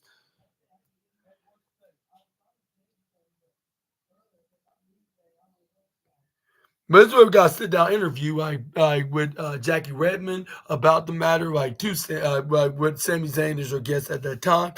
This was it's like y'all been up and down history together, Sammy. Like it's safe to say that KO shocked the WWE universe. Like even though it's one thing that he attacked someone like Cody Rhodes, but like but they would not expect to attack like Sammy anytime soon, which we all kind of knew that because he even made it clear like he's gonna be taking care of Sammy like when that time is right. Like when he pointed like when Michael Cole pointed out like he yelled about Roman Reigns and you're not doing nothing to him, even though that's your best friend. But at the same time, he knew that history, so that's not the reason why he's attacking him. It's for the fact that he just left. Like he did, he claimed that he just left him out like for him, left him out for dead, like just for Cody Rhodes to feast on his lifeless carcass, which that sounds like a very disgusting terminology if it's taken out of context, of course. But anyways, it's where we got Sami Zayn to answer the question like with him cross with Jackie Redmond by saying like he crossed the line of like as far as like bringing his family involved with his son and wife like that had anything to do with this friendship breaking apart like and this where then and then they're like getting off camera, like something that happened like this week, like and this where the Jack Redmond's like yeah, like I hate to put it on the spot, but are you willing to share with us on what exactly happened and to that on that night. Like they're the same thing. Like, yeah, that's where he acknowledged that he was completely unaware of Kevin Owens paying a visit, but only for spying on him and revealing that he was on a post on Twitter or X, whatever you want to call it. But yeah, this is where it seems that like yeah, I actually. But actually, like I'm not no angel, so I'd say I've been to Kevin's house multiple times, and like he was home and his mother was in town visiting and then like she saw me like when I was coming out like when I was coming like straight to the towards the houses where she was like hey like and we got to talking we caught up a little bit like like and like and it was great to see her like she was in good health and spirit like and like I got home that night and then well and I was totally ashamed of myself. Like, and I would come up myself in the mirror, like, And then this was like because I just did not recognize that this man like to go to his house and then try to like I don't know what my intentions were of trying to go in there just to sneakily see what he does like when he's not around. Like well, and those intentions were like it was not in good intentions. So. Kevin and I like been over to the few years like family that like not family like we don't put family involved in our personal I'll say business like when it comes to us having like any type of beef with one another like and I recognize myself I don't recognize like as much as I recognize myself, I don't recognize him either. He's like, and then again, and this was like, and then y'all might ask like what's gonna make it different now? Like y'all been so cool like previously, like y'all been going down the road so many times. Like how this is where Sami Zayn point out what's the difference between then and now. He's like. And this was like because we don't like that unlike those last times that we did fought before and have had a very bitter rivalry. I we don't like I don't know what's his intentions or what he's gonna do to me, and he don't know what the intentions that I might do to him. Because I don't think either of us are quite ourselves to the point where quite like well we're not in our headspace of any of us recognize us anymore. Like that's how this rivalry. And then and he was like, and I understand why many of these fans like this match and it's unsanctioned. And I also can understand why WWE didn't even sanction it in the first place. Me and my next is a liability, and I understand that because truthfully, it's not 100%. Like it's not, and it's clearly not when it wanted to be. Well, at least not yet. But I think they should be real concerned of what we'll be doing to Kevin. You like and. Because Kevin, I'm telling you right now, this is gonna be a war. This is gonna be completely insane. Like everything that we've done to each other over the years, like it's gonna be worse than all that. What we've been through, like for the past years. And he's like, yeah, and I hope and it's like, and I hope you're ready, Kevin, because it's gonna be a complete bad time to otherwise. And I know it's gonna be a bad time to me because you bet your ass it's gonna be a very bad time. And I hope that you're ready, Kev. And then this where then he and this is where then but it's where it ended right there with Kevin Owens and Sami Zayn showing on the Titantron screen. They will be in a unsanctioned match, but this is where they move on to the next match. And let me know in the comments below who's gonna walk out surviving out of this unsanctioned match between Zayn and Owens. Let me know down in the comments about that. But moving on, we got we got we got Dirty Dominic Mysterio and his dirty mustache, like Simon would like to call him. Like, yeah, nearly became one of Braun Breaker's latest victims. But if it wasn't for the guys that claim to be his friends, or one guy in particular to be his friend and teammate that always complains about him not wanting any new teammates and new members of the Judgment Day, and also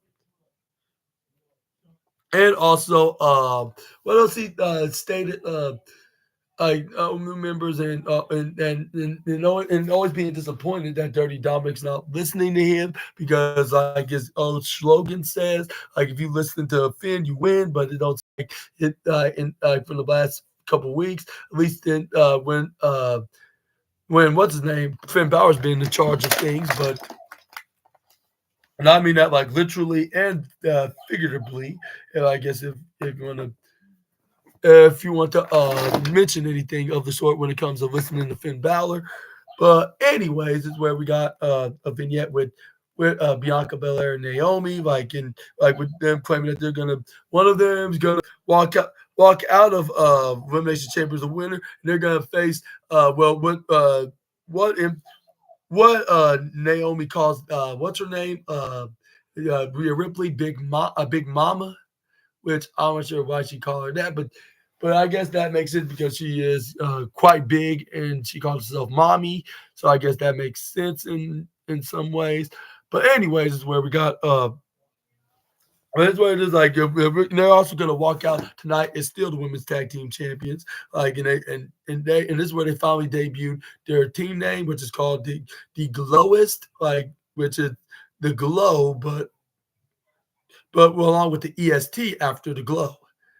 Would that make sense? Because Naomi's all about glowing stuff, and then Bianca Belair is all about being the biggest, the strongest, the fastest, the quickest, the roughest, the toughest, the realest, the and the best and the greatest. If you're trying to make it basic of what the EST means, but anyways. But that's where we got that. They showed the entrance, a pretty cool entrance, like with 2K25 and the reality of parts, like when they transition from the what they call it, the from the from the game, like entrance to the reality entrance of Dirty Dominic Steel, which they did a pretty good job in the updates with him adding his dirty mustache, which I hilariously pointed out that they added onto the update. Like with even my own mother saying that, like when she saw his overall, like in the video game, it says he's at 80. What was it, 84? Right, which we were making jokes at first. I was thinking like move more like a 74, like which is probably more weaker than the cruiserweight. Which I'm not trying to dog down the cruiserweights, but just saying. But I was like, if Braun Breaker's like is at 87 overall, like my like, and this is where my mom was like yeah, like you mean he's more of a 54, even a 44, which that had me dying with laughter. And I was like, yeah, pretty much. Considering the way he wrestles and fights guys like a Braun Breaker or maybe even or even someone like I don't know. I was like, well, else he been wrestling? Like, or even AJ Styles, like last week, like he wrestles like if he's enhancement talent. Like when it comes of when it comes of winning like matches, like he like more like an enhanced when it comes to comparisons. But I mean, don't get me wrong, like he is very talented, like as a wrestler in general. But like his gimmick, they did doing a pretty good job, like at his heel character. Like it's not that hard to hate him. Yeah, just you could say as a wrestler. Yeah, I'll say to be the exact like. But this is where we got Braun Breaker came in and showing him he uses his wrestling last name like is Breaker rather than Steiner, and it's pretty much with him breaking his opponents in half, which that's what the 2Ks means. But that's where then he whacked him once the Dirty Diamond got off the middle ropes when he was trying to hide from it. He like boom, like if he was like if he was just a bug hanging off the ceiling and you just kill it with a shoe. That's how Braun Breaker did it. Like when he squished, what's the name, Dirty Dominic Mysterio right here. And as a fellow second generation wrestler, just where the Braun Breaker came out, is where he goes up right up. This is where he stared right directly at Finn Balor. This is where he throws him back in the ring. This is where he's like, "Oh, you have a problem, man?" And this is where the Finn Balor pretended that he didn't. This is where we got Dirty Dominic try to go for a right hand. Braun Breaker grabs him right into his left arm. This is where he didn't go for hit a supercharged clothesline and running through the ropes left, right, left to over clothesline. This is where Finn Balor tried to come in and try to regroup. This is where they say timeout. This is where then Michael Cole hilariously said like there ain't no timeouts in WWE. I'm like, as a matter of fact, like there's no. I was like you should phrase that like there's no timeouts overall in professional wrestling unless I'm forgetting a promotion that does do timeouts. But the last time I checked, even in independent scene, like all kinds of independent wrestling promotions, there's no timeouts in PW like whatsoever. But anyways, is where we got this is where Braun Breaker starts like, hey, like, yeah, like this, like, don't make me laugh even more, like, because, like, it's like shooting fish on a barrel, like, only that you're not swimming, like, you're just barely running away from me because only it's a matter of time, like, I'm gonna be the one to hunt you down. This is where we got Dirty Dominic Mysterio managed to stomp on his back to distract him. This is where he tried to go for three amigos. Even though I kind of find another wrestler like that used to wrestle in this company, but they no longer wrestle there. They wrestle in the other one, which it's from Jacksonville. Like where they do a suplex more better. As a matter of fact, they do the whole three. But at this case for Dirty Dominic this time, like Braun Breaker hits counters out of the first attempt. It's where he just slams him right to the ground without him flipping with him, like with him just still standing. That's where he started kneeing him right into the midsection. Where Braun Breaker then when Finn Balor was trying to distract the referee to help So any heel shenanigans go on, which did happen when Braun Breaker ran right to the right side, just where he gets tripped right over by Carlito of all people, just where then he dragged him right on the outside. This is where he tried to the Irish whip him right either into the steel step. This is where Michael Cole spoke too soon by saying that Carlito's gonna pay for messing with someone like the second generation wrestler and former NXT and current two-time Intercontinental Champion. Is where Dirty Dominic Mysterio, if he didn't came in here suicide dive, Carlito would have been a dead man, and he would have been joining JD McDonough into the by joining them into being in the hospital bed right beside him. But luckily, Dirty Dominic Mysterio prevented that from happening, which was I gotta give kudos to the dirtiest man in WWE, I guess you could say, maybe even dirtier than Pigpen. But anyways, this is where he tried to go for a pin, but this is where we got Braun Breaker kicking out at 2.1. This is where the Dirty Dom kind of argued with the referees, like, all right, even if it actually did, even if he did actually kicked out of it, like that's still not going to stop me from getting a 3 count. This is where Braun Breaker's like, oh yeah, how long you gonna bet on it? This is where you try to go for what they call a military press power slam. This is where we got Carlito then try to go for a distraction, which he never learns of when it comes to distracting the former.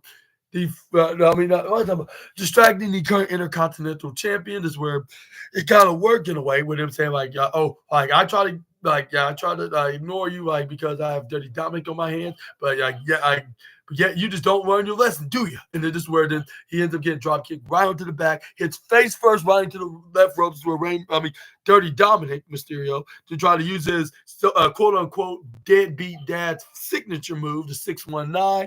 This is where he tried to go up in the top rope onto the top ropes and go for a frog splash, trying to showing signs of disrespect not only to his father that he claims is a deadbeat, but the guy that was like an uncle to him. That's the late Eddie Guerrero, which is almost the 20th anniversary by November of the sad passing of the late Latino Heat, which I give my condolences to the family and friends, even though that happened that long ago. The thing is, your boy SNA did not have a podcast yet, so he didn't have a chance to wish, or even let alone social media was even invented at that time, or even if it was, it was just getting started. But anyways, where we got Braun Breaker them go up right up into the top rope, try to go for the Frankensteiner, I believe that's called.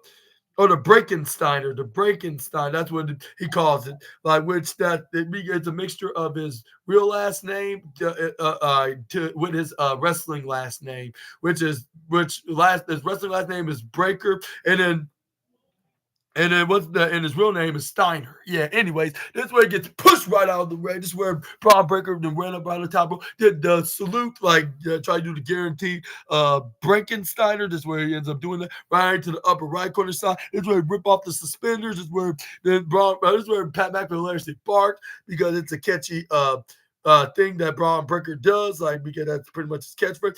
But this is where then we got both both Carlito and Finn Balor basically just cost Dirty Dominic the match by dragging him out of the ring, which I believe it would have I think what's his name? Braun Breaker would have won anyways, considering he was about to spear Dirty Dominic, but they act on, I guess they got the answer, but that's where they thought beating him up, this is where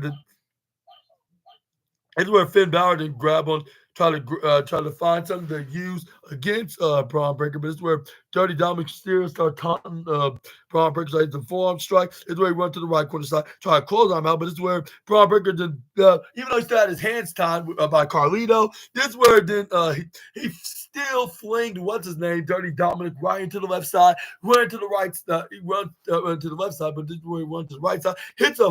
Hits a fly spear that I have ever seen overall, which I don't think I ever seen anybody in WWE or any wrestling company done this before.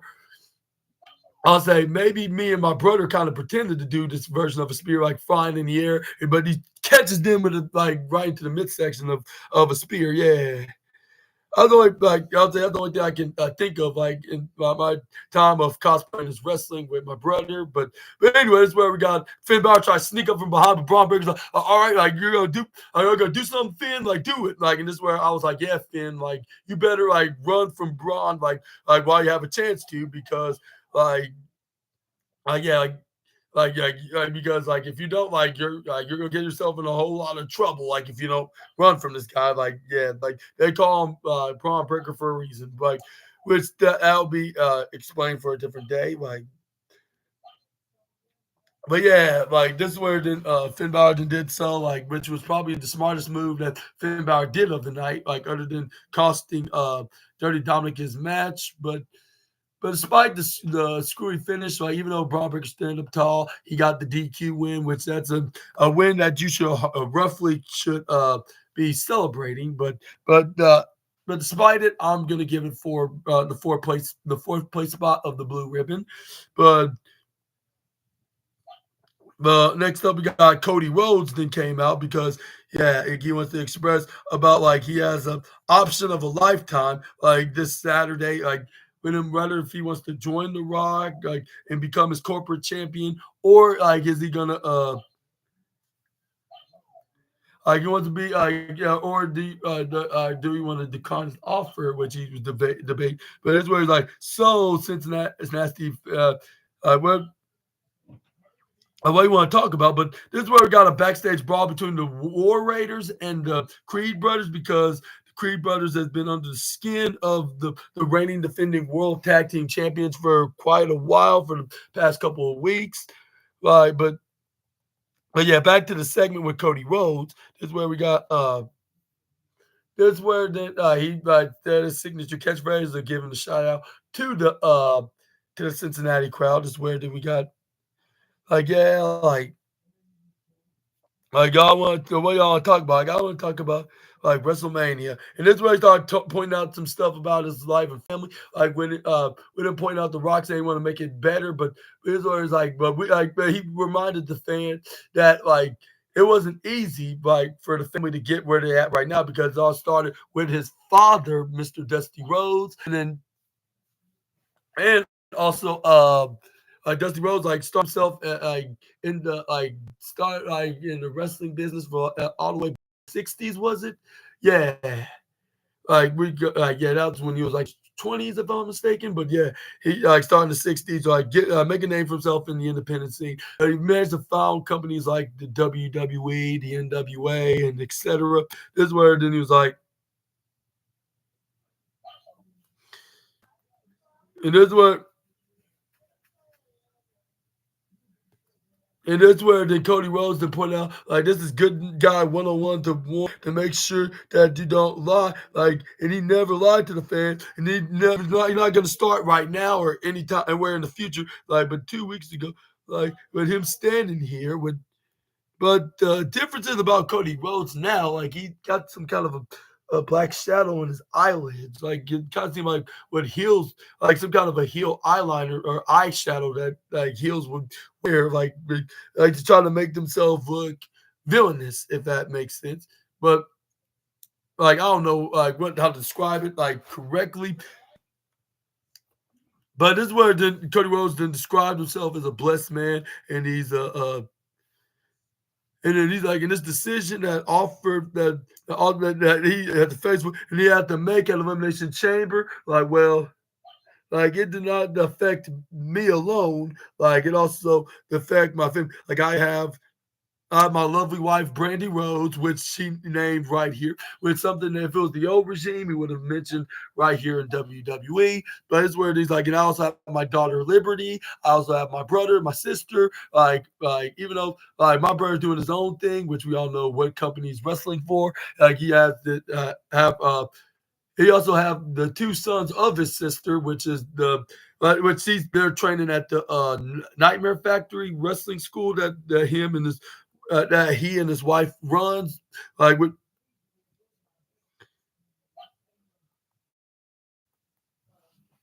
And this where then he said they're getting trained and they're trying to be make a name for themselves in this business. And yeah, I remember hearing that before, which I'm trying to remember when I heard about what's it called when I heard about what's his name when I heard about these boys they're getting ready to be become pro wrestlers themselves. Hopefully that they be just as successful like their Uncle Cody and Uncle Dustin as well. But this is where we got Seth Rollins then came out. This is where Cody Rhodes like, yeah, of course he's gonna come out. This is where we got and then Seth Rollins started shaking his head. This is where then he's going around the high five and waving to the fans like, yeah, yeah, you know how he which he found a smile because the last few weeks he's been dealing with CM Punk and yeah and all for the guy that has bad blood with, but this is where fans start singing along his song because he does a oh wow oh. This is where then he shout out to the Cincinnati fans. It's where he said Cincinnati.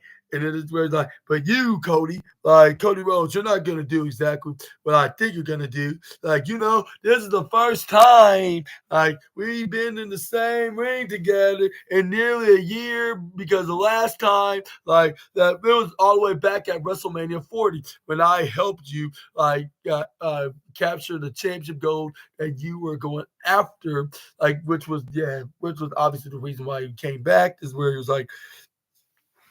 This is where he stated, I would love to be this moment of celebration. I would love to welcome you back with open arms to my show, to Monday Night Rollins, which that's the nickname of Monday Night Raw, which he like to put a little custom in because he's known to be a Raw star, just like if he's like a John Cena.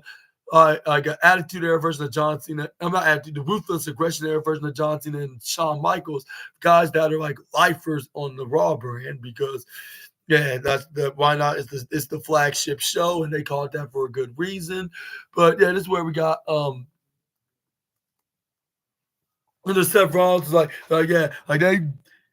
he's like, yeah, but you it's been nearly a year since you've been WWE champion. You look at that WrestleMania and extend my hand, shake yours, and tell you, after I win the Elimination Chamber this Saturday, I can't wait to face you, Cody, in the main event of WrestleMania. And then this is where then Cody Rhodes yeah, it will be a pleasure to face someone like you. But Seth Rollins but as much as I like to say all that and I like to do all that, but that's not the reason why I'm out here, Cody. It's to ask you the same thing we all been wondering and speculating since 3 nights ago in front of. What in the living hell are you thinking, Cody? Which that's probably they give WWE fans to be very intrigued and agree with Seth Rollins because everybody said it was completely flat, the segment was, even though The Rock was there. But it basically just sounds a bit cringeworthy by asking to be a Culprit champion by trying to ask for his soul, if he's a comedic devil of some sort. But anyways, this is where we got it's where Seth Rollins oh yeah, we stand side by side together, in this very ring, we were going into the battle, of our lives against the bloodline, most specifically Seth Roman Reigns against Roman Reigns and The Rock. That's what basically Seth Rollins said. What is it? And now he's back here, to ask you, to be his champion, a guy that's rarely here, which Seth Rollins have a problem with all kinds of part-time wrestlers. Then why don't you go ask that guy that's been accused of being involved in that very particular lawsuit with that former chairman dude that for harassing that female that's suing him, and also Roman Reigns when he was holding that undisputed championship. But anyways, where Cody Rhodes you're really gonna sell your soul to The Rock, with the fact that you didn't slap him in the face a year ago on the spot, with a slap in my face, right? And for the fact that you didn't slapped him like you did last year when he insulted you of you being a mistake to be on this earth, like is a slap on, even though you don't have to physically do so to be one. Here's what several like, and he's like, and beware, like do not make me regret the sacrifice, of you winning that WWE championship that you're holding on your right arm or shoulder. This where it did, and this where it did. You're like, what the hell you thinking, man? Like for what? Like you coming to this championship for what? For big parts of his movies? Like maybe want like some of his 500 million social media followers, like so you don't have to fight and scratch and claw anymore. Like what is W? You're like, is this a WWE championship is just weighing on you, just being a heavy burden? Like okay, like so.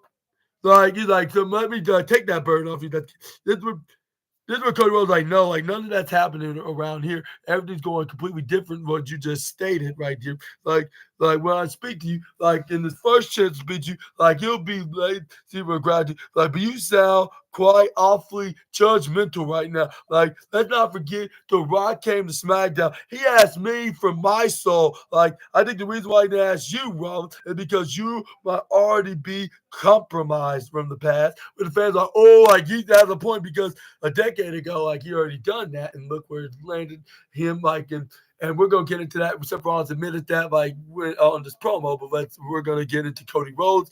Like before I get. Like you're that same guy that I took on like in a match, like where I got a broken shoulder that was off the bone that was bruised purple, like and I had to get had to get surgery for the next 7 months on, and like you're the same guy that shook my hand like with respect, like you, but you hit me in the back with a sledgehammer, like when I had this pectoral injury. You're like, I know what type of man you are. Like you're the like as much as you know, you also was the man hit the Shield with a back with a steel chair, especially Roman Reigns, and yeah, not to forget that man that was their imaginary friend that's no longer in the company.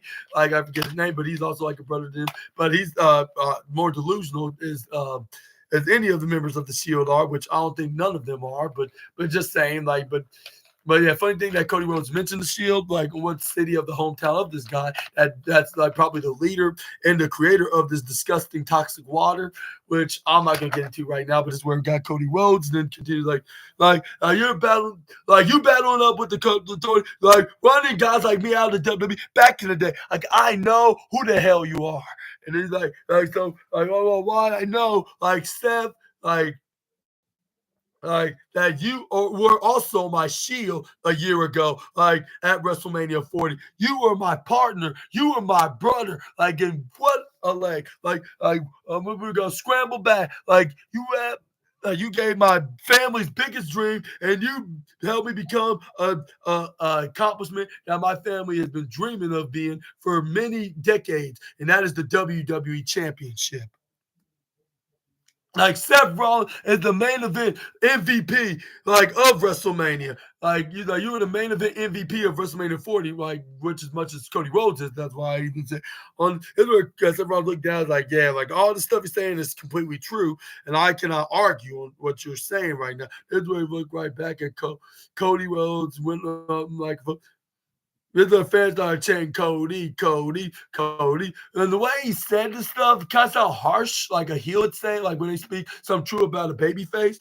But the thing is, like, this is kind of, then again, it's just a tease. Like, we don't know if he's going to be accepting The Rock's offer, like, being his corporate champion. But you never know. Like, they're throwing out the possibilities, which I like. They made this a bit confusing. So we can just think about who could possibly be the winner and this elimination chamber card match like is getting a little bit confusing, even though I kind of predicted it's gonna be CM Punk or John Cena that's gonna win and go face Cody Rhodes.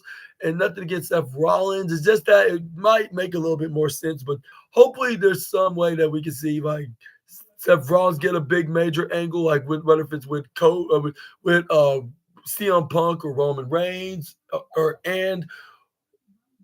even both, like in a triple threat, I should say. Yeah, that's what Seth Rollins like. I'm not here to judge you, man. Like maybe like I don't know, like maybe the coming out here is because I'm trying to protect you. I'm making a mistake that I made over a decade ago. Like, and because making those mistakes, like, now if it like, I've been filled with hate. Like I've been filled with hate lately. Like that's something that I pointed in my direction. Like one of the guys like Roman Reigns, like in CM Punk. Like I do not like hate you. Like I'm like you're not like Roman. You're not like Punk. You're not like none of the like. But just don't make me hate you like Cody Rhodes. Like I've been trying to get over or past differences back a couple years ago. Like at the end of the day, you're a grown man. Like you make your own decision. Like you can do whatever the hell you want. Like that's not it. Like I'm gonna be going to Elimination Chamber. Like I'm becoming the man I want to face. Like at WrestleMania for that championship. Like it's not a soulless shell like of Cody Rhodes that I want to face. Like the man I want to face is the Cody Rhodes. Like is the same man that came back here 3 years ago to be my mystery opponent at WrestleMania 38. Like that came to come and beat me in that match. And then this where then they say like I want to face the same Cody Rhodes that took me to my life like for the past 3 months since then. Like and but for the next 3 months since then, and like, and even like in our infamous match at Hell in a Cell, when you were still wrestling with one arm inside the chamber, like wouldn't like have a torn pectoral muscle off the bone and still beat me in that match? I want to face that exact same Cody Rhodes. Like I want the guy that was crowned last year in the main event of WrestleMania 40. Like I want to face that Cody Rhodes. Like and it is where then he's like, you can do whatever you want, like, but like that's what I want. Like, and I'm not gonna come for your soul like certain bosses do, but I'm coming for your championship, which that's the complete opposite. That's the opposite what The Rock tried to request Cody for. Which that I like that pretty cool line. That was very I'll say very entertaining, I guess you could say. Like let's take a shot at The Rock, which one day they need to do a dream match. One-on-one. I mean, they already did with Seth Rollins fought The Rock with Cody Rhodes against him and with Roman Reigns a year ago. I just hope that they do actually do a match. Like I have like a top 10 list of wrestlers that The Rock should fight in the one-on-one contest. Like in a one-on-one dream match, I should say. Let me rephrase that. But that will be for a different video for a different day. But let's move on to the next slide. And where we got next up, it's really show Logan Paul saying like he's not here to make himself famous because he already done that. Like in his like with everything he does, like in social media and boxing and whatnot. Like he's just here to have fun. Like this Logan Paul, he's him and achieve goals that he had like ever since he very first came into the doors of the Stanford-based promotion.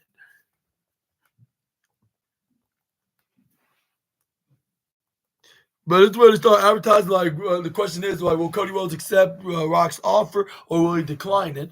That's the big question, probably for on the road to Elimination Chamber. But it's where they showed like the men's and women's Elimination Chamber match, which that's probably the two half matches that's going to be on the card. Which if I WWE put a book one more match, then call it a premium live event. That's where they start recapping on what happened to Jade Cargill or who was the attacker. Unfortunately, we didn't got no answers, but they did start building things up to that. But let's like get into the match, which was the main event of the evening, and the golden trophy of the night, which was the women's tag team champions match between Bianca Belair and Naomi taking on Raquel Rodriguez and Liv Morgan. But let's get things started with the referee finally raised up the championship after the ring announcer Alicia Taylor like announced like who was in the ring. This is where I get the glowist, I guess you could call it. Like didn't waste no time, then attacked go and attack what Liv and Raquel like if they actually did attack what's her name?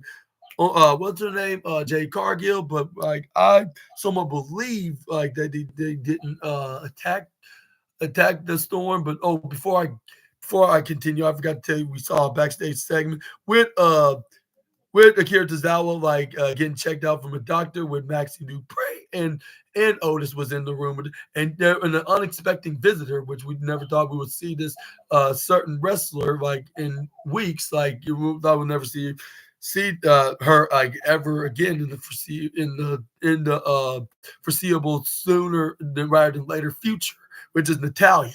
When she was there, I was like, where the hell is the last time we saw her? Like it's been probably since the Royal Rumble, if not like way before then, like the last time we saw the Queen of Hearts. But like, which some were speculating, like, is she going to become a producer like her husband Tyson Kidd? Which that wouldn't be a bad idea to put her in that role. Like, if she's going to be slowing down the squared circle very soon, like just put her like in the producer job, like to help run the women's matches, like her husband does.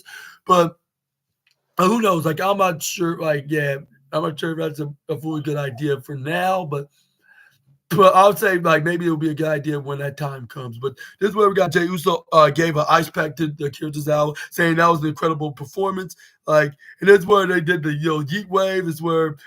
And then it's like, yeah, we'll see. And this is where he gave a quick handshake to Otis until A-Town Down Under they came in and started making fun of the Royal Rumble winner of 2025. This is where he's like, oh, this it? Like, this is where then Jey Uso like, oh, what the hell y'all want? And this is where he's like, do you apologize to Kira? And then this is where Jey Uso like, for what? And this is where I was thinking like, well, what did Jey Uso did for a reason for him to apologize to Kira, like when he didn't really do anything to him, like, and this is where they started coming up with, and like for getting him in your mess, but this where, and this where like, and this is where then Austin Theory started making fun of him along with Grayson Waller by saying like yeah, like instead of giving him an ice pack, maybe he needs a full ice bath.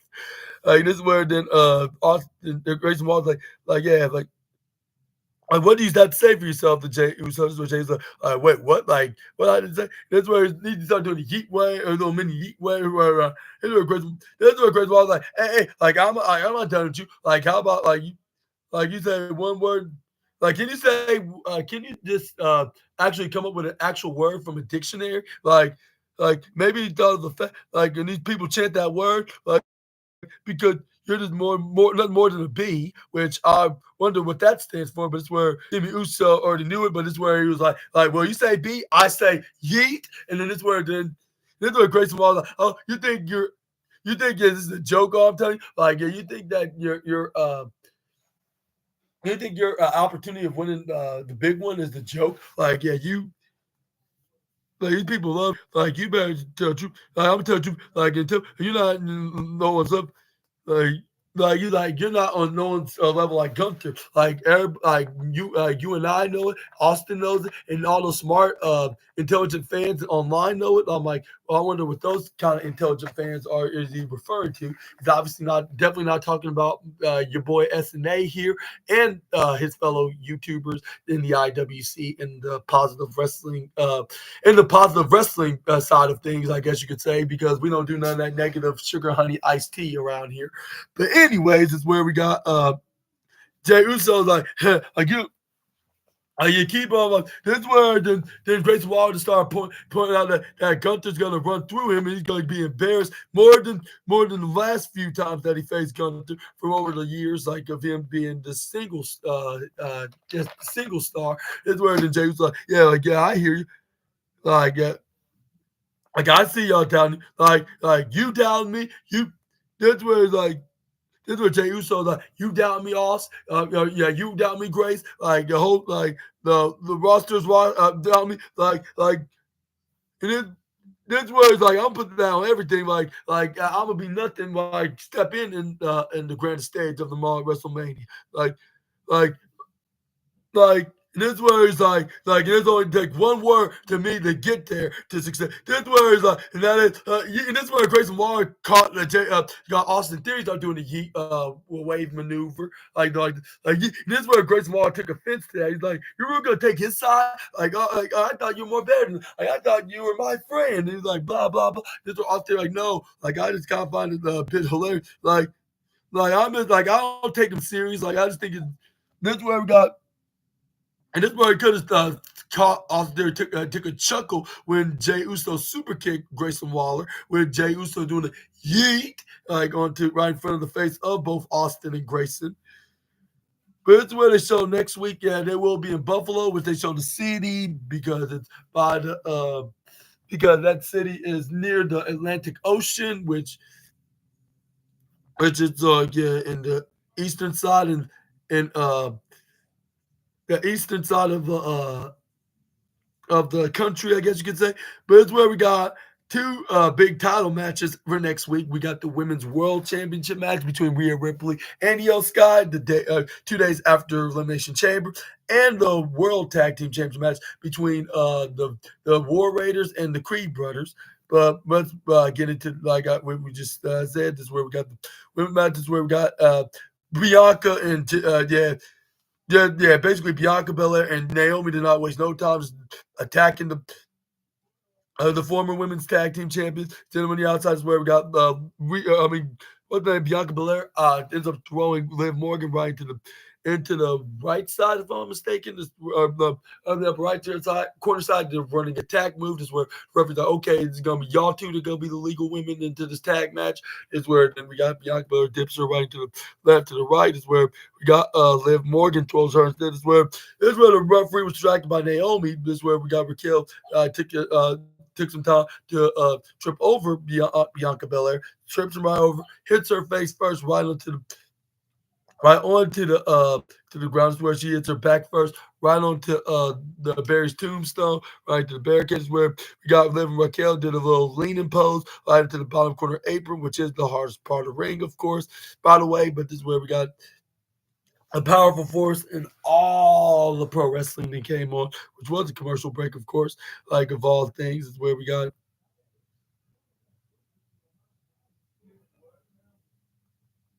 But once we got done with the adverts, is where we got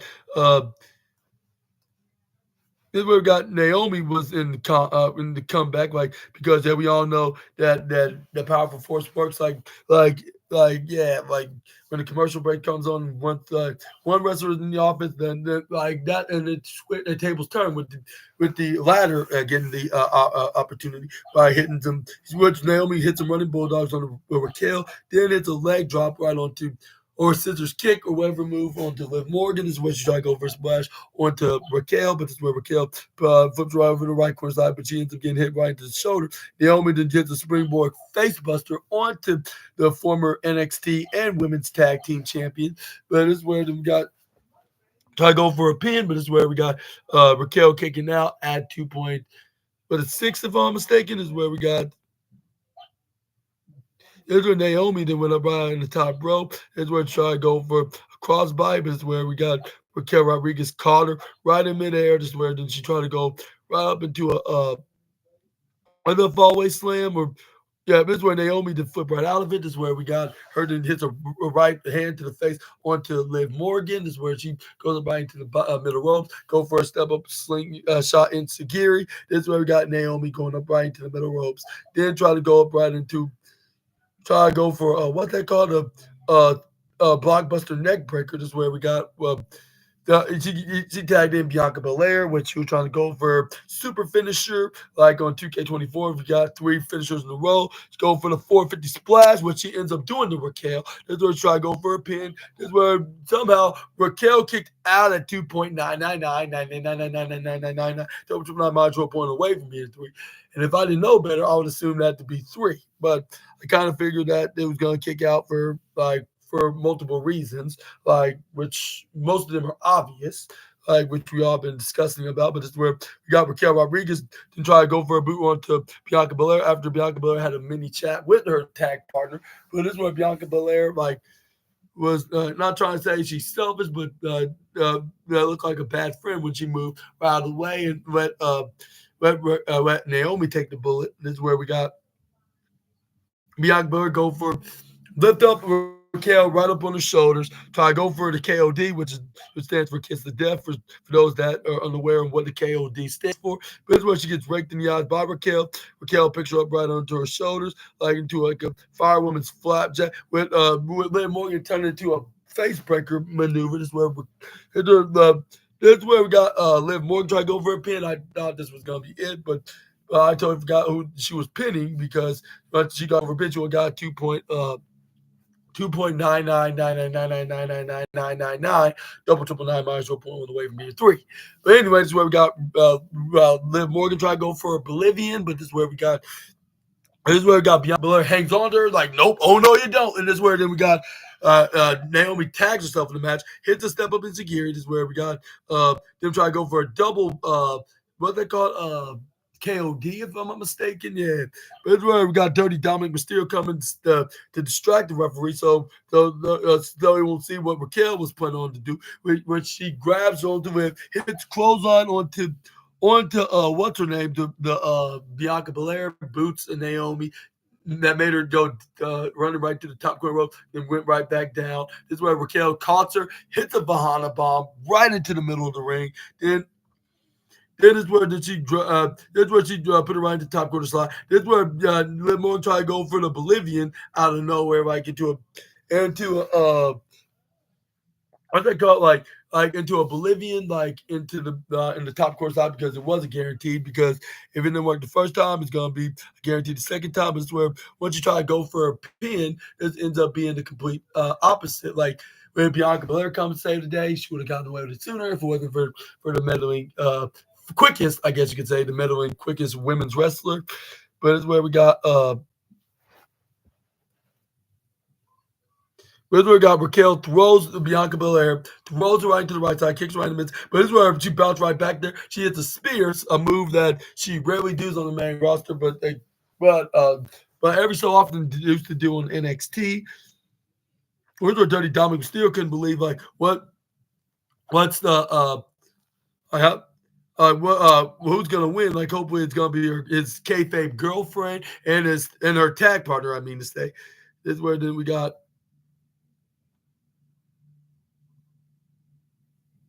The fans are chanting, "This is awesome," which I totally agree a lot, like, because it was totally awesome, by the way. But this is where we got what else happened is where we got plenty of attempts, like, for the heels to.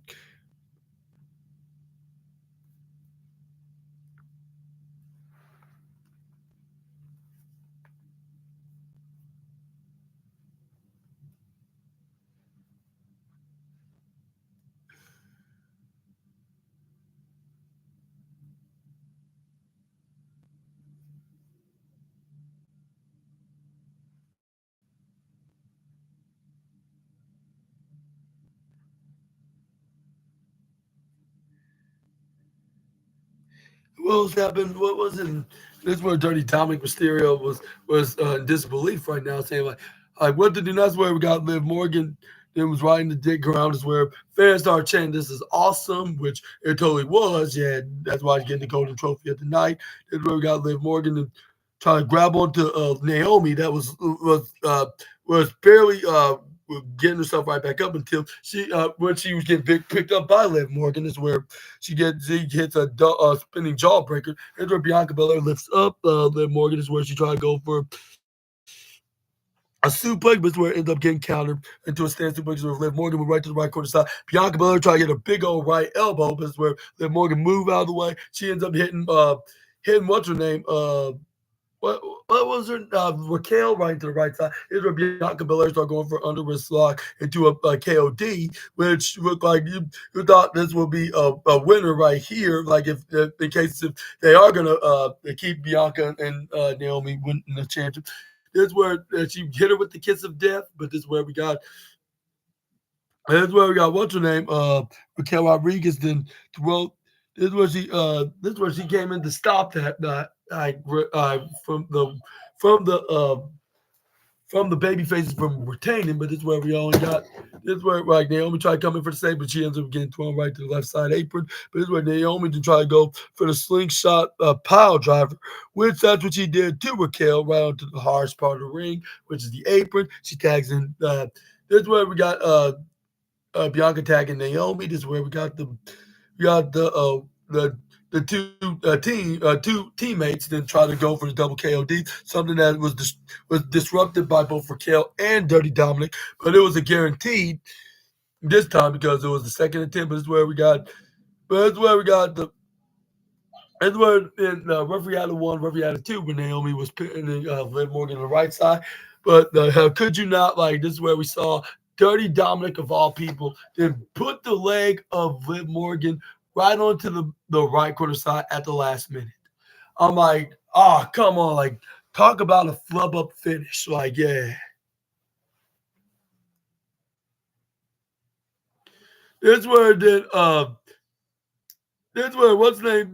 Yeah, Michael Cole. Like, how could you, Dirty Dominic? Like, you couldn't get more dirtier than ever. This is where he was like, why would you do it? Like, and he's like, are you out of your mind? This is where he's like, I'm sorry, like, peace. And then this is where then but that's where Bianca Belair was getting ready to kick his rear end, but if it wasn't for Raquel, she would have been successful. But Bianca Belair tried to go for KOD, but this is where she ends up getting picked up by Rodriguez to hit a snake eye right into the middle of Alan the announce table. This is where she took care of her, but this is where Naomi came in, hits a crossbody right onto Raquel Rodriguez. This is where she got to get back in the ring. Right on time, this is where Liv Morgan goes for an oblivion, but this is where Naomi ends up countering out of this, where she tried to go for a full Nelson maneuver, like which you know the rule. Like the third time was in the charm, it was more like a pattern, unguaranteed. But it's where roughly knew we got a three when Liv Morgan countered into a wheelbarrow flip. This is where we got 2.99999999999 in the deep end and almost to a three. That's where then we got Dirty Dominic. Like, hey, you can't do that to my girlfriend. This is where he gets swift kicked right into the head, which he should have been lucky it wasn't Jimbo that did the super kick. But this is where we got. But that's where Naomi tried to go for a split leg moonsault, but she ends up getting hit right into the head. That's where she fall down right to the ground. That's where Liv Morgan took advantage to cover over with Naomi having the shoulders down. And yeah, this was a smart idea for WWE having Naomi take the pin, which it was 1, 2, 3, of course.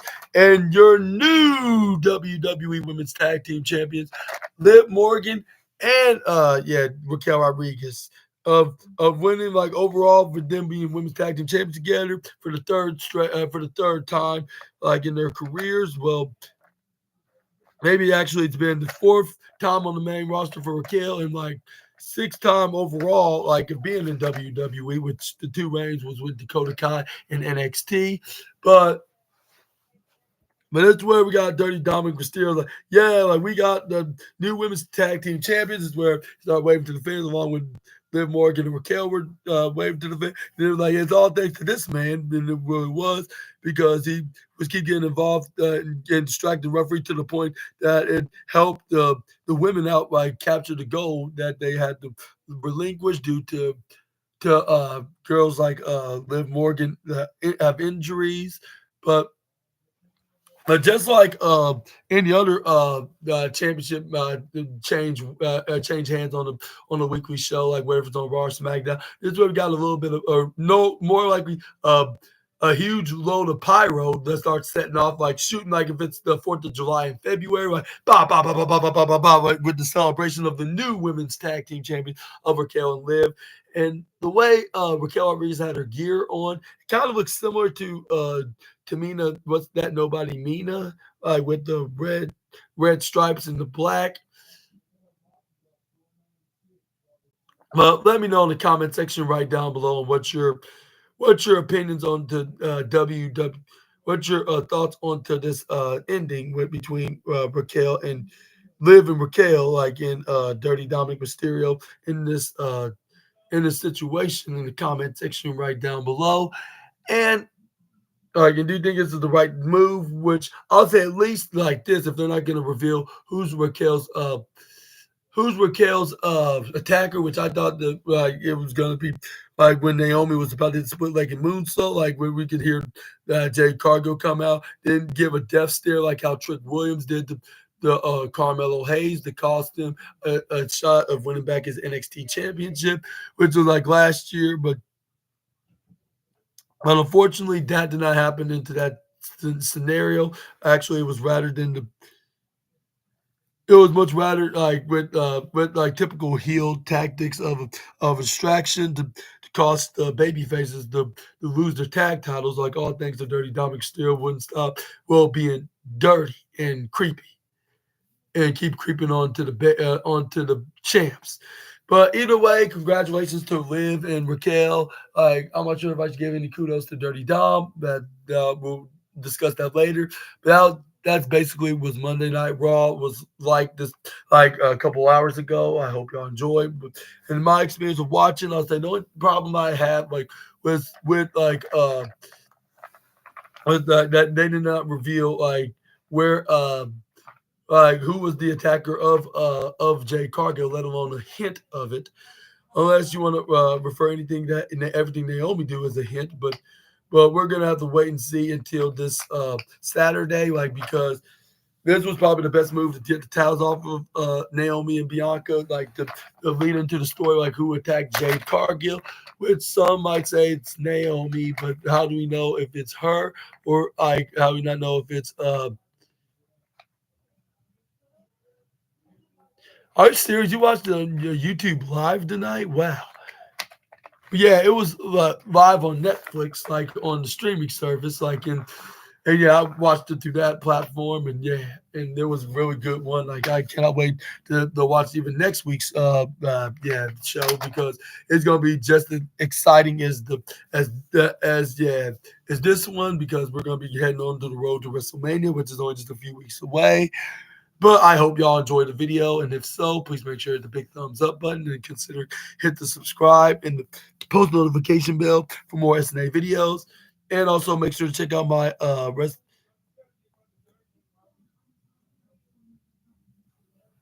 make sure to check out our wrestling news video tomorrow, like on February 25th, 2025. Like, and I hope y'all and also and make sure to check out my NXT review video, which we're going to be seeing the return of the Hardy Boys, but not on the main roster. The first time ever in the in NXT, making their NXT debuts, I guess you could say. Like and like they're going to be defending their TNA Tag Team Championships against the No Quarter Catch Crews, Tavion Heights and what's his name and Miles Bourne like for the tag titles, and we're gonna be seeing Lexus King taking on reigning defending TNA X Division champion Moose, like to build things up into a future showdown for the